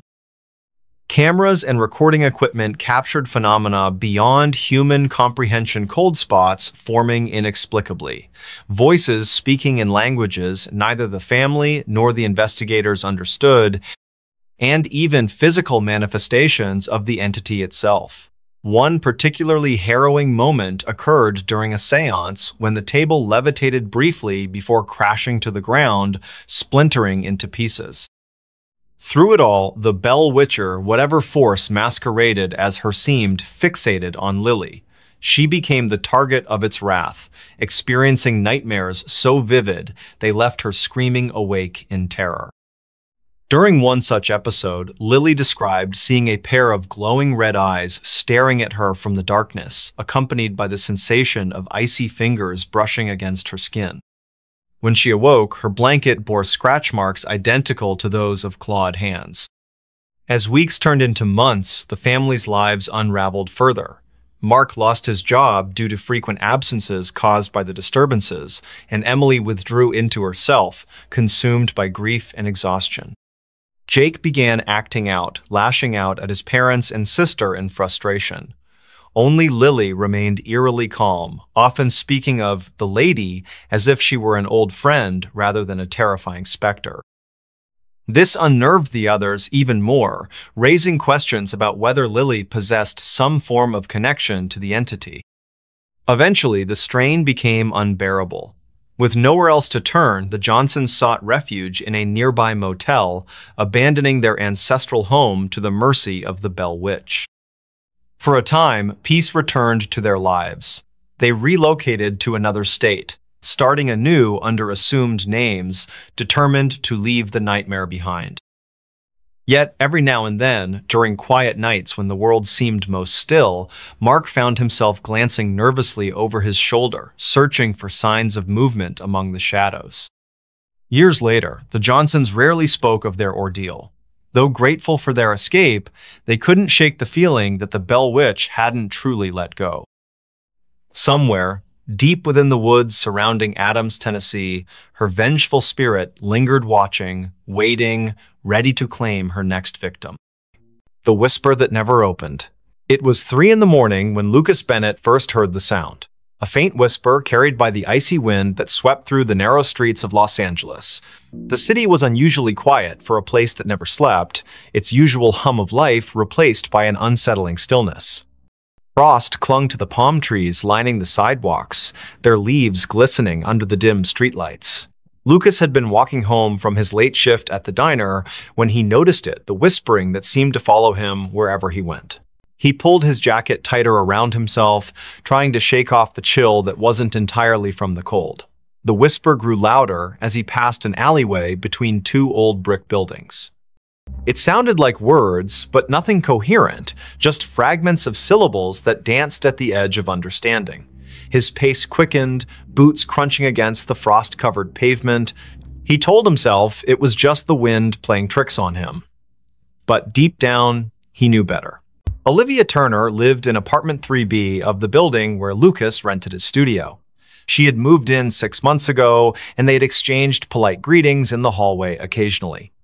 But tonight, when Lucas finally reached his floor, he found her standing outside her door, her face pale and drawn. Her hands trembled as she fumbled with her keys, dropping them twice before managing to unlock the door. Something about her demeanor made Lucas pause. "Everything okay?" he asked, his voice softer than intended. Olivia glanced at him, her eyes wide with something he couldn't quite place. Fear? Exhaustion? Both? She hesitated before answering, I keep hearing things." Her voice cracked slightly. Voices. Whispers. I thought maybe it was just my imagination. She trailed off, looking past him into the dark hallway. Lucas felt a chill run down his spine. He had heard those whispers too. Without thinking, he said, "Me too. Tonight. Outside." Olivia's expression shifted from fear to something closer to relief, though her hands still shook. "Come in." she said quietly, stepping aside.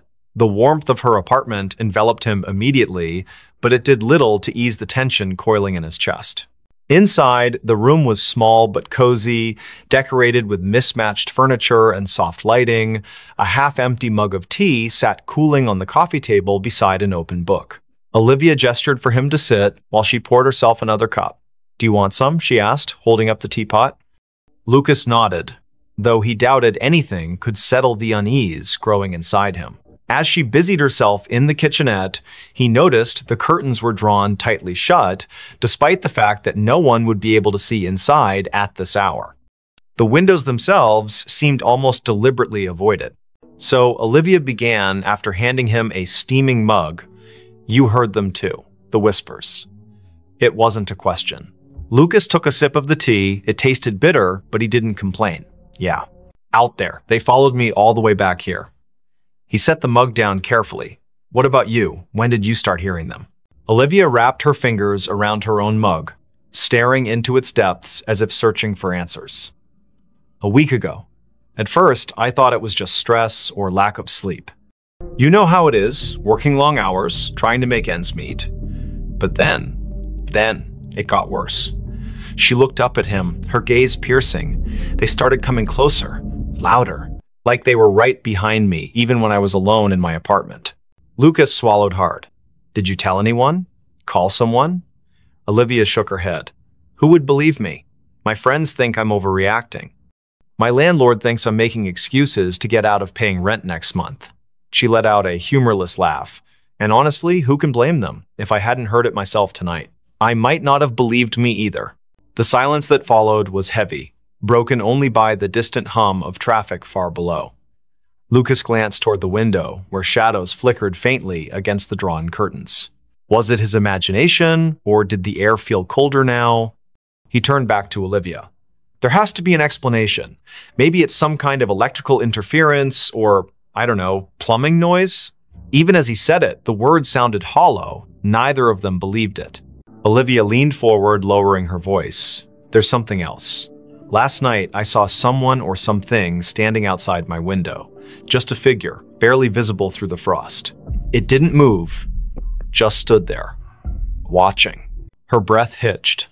"When I went to check, there was no one there. No footprints, nothing. But the feeling, it stayed with me, like I wasn't alone anymore." Lucas felt a knot tighten in his stomach. He wanted to dismiss her story as paranoia, but the memory of the whispers he'd heard earlier lingered vividly in his mind. "Have you tried leaving? Going somewhere else for a few days?" She shook her head again. "I can't afford to leave. And besides," she hesitated, glancing toward the window once more, "it feels like it's following me. Wherever I go, whatever I do, it's always there, waiting." The weight of her words settled over them like a suffocating blanket. Lucas finished his tea, setting the empty mug aside. "We should figure this out together," he said finally. "Whatever it is, if it's real, we'll find a way to stop it." Olivia gave him a small, grateful smile, but her eyes remained haunted. Over the next hour, they talked about everything they could remember: the timing of the whispers, any patterns or triggers, whether they had noticed anything unusual in their daily routines. The conversation helped distract them temporarily, but neither could shake the sense that they were being watched. Every creak of the building, every gust of wind outside, sent jolts of adrenaline coursing through their veins. Eventually, Lucas realized he needed to get back to his own apartment. Reluctantly, he stood, thanking Olivia for the tea. She walked him to the door, her hand lingering on the doorknob. "Be careful," she whispered, "and if you hear anything again, don't go looking for it." He nodded, forcing a reassuring smile he didn't feel. "You too. Lock your door tight." With that, he stepped out into the hallway, closing the door softly behind him. For a moment, he stood there, listening. The whispers weren't audible now, but the oppressive silence felt just as menacing.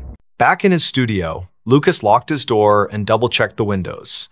He debated calling someone, anyone, but who would he call? Who would understand, without dismissing him outright? Instead, he lay down on his bed, staring at the ceiling as exhaustion slowly crept over him. Sleep came fitfully, plagued by dreams of shadowy figures and unintelligible voices echoing endlessly in his ears. The next morning brought little relief. Though the sun eventually rose, casting weak light over the frost-laden city, the oppressive atmosphere remained. Lucas called in sick to work, unable to face the idea of leaving his apartment. Around noon, there was a knock at his door. It was Olivia, carrying a bag of groceries and wearing a nervous smile. "I figured we could use some supplies," she said, stepping inside, "and maybe staying together will help." Lucas didn't argue. Together, they spent the day researching local legends, urban myths, anything that might explain what was happening. They scoured forums, read articles, even dug into old newspaper archives online. Most of it was nonsense ghost stories and conspiracy theories, but one thread caught their attention. A user named Silent Watcher had posted about a series of disappearances in Los Angeles during the winter months over the past decade. The cases were unsolved, dismissed as runaways or accidents, but certain details stood out. Witnesses reported hearing strange noises before the victims vanished. Some claimed to have seen shadowy figures lurking near windows or alleys. The posts were vague, but the similarities were impossible to ignore. As evening fell, the temperature dropped sharply. The heater struggled to keep up, and both Lucas and Olivia found themselves bundled in blankets, huddled together on the couch.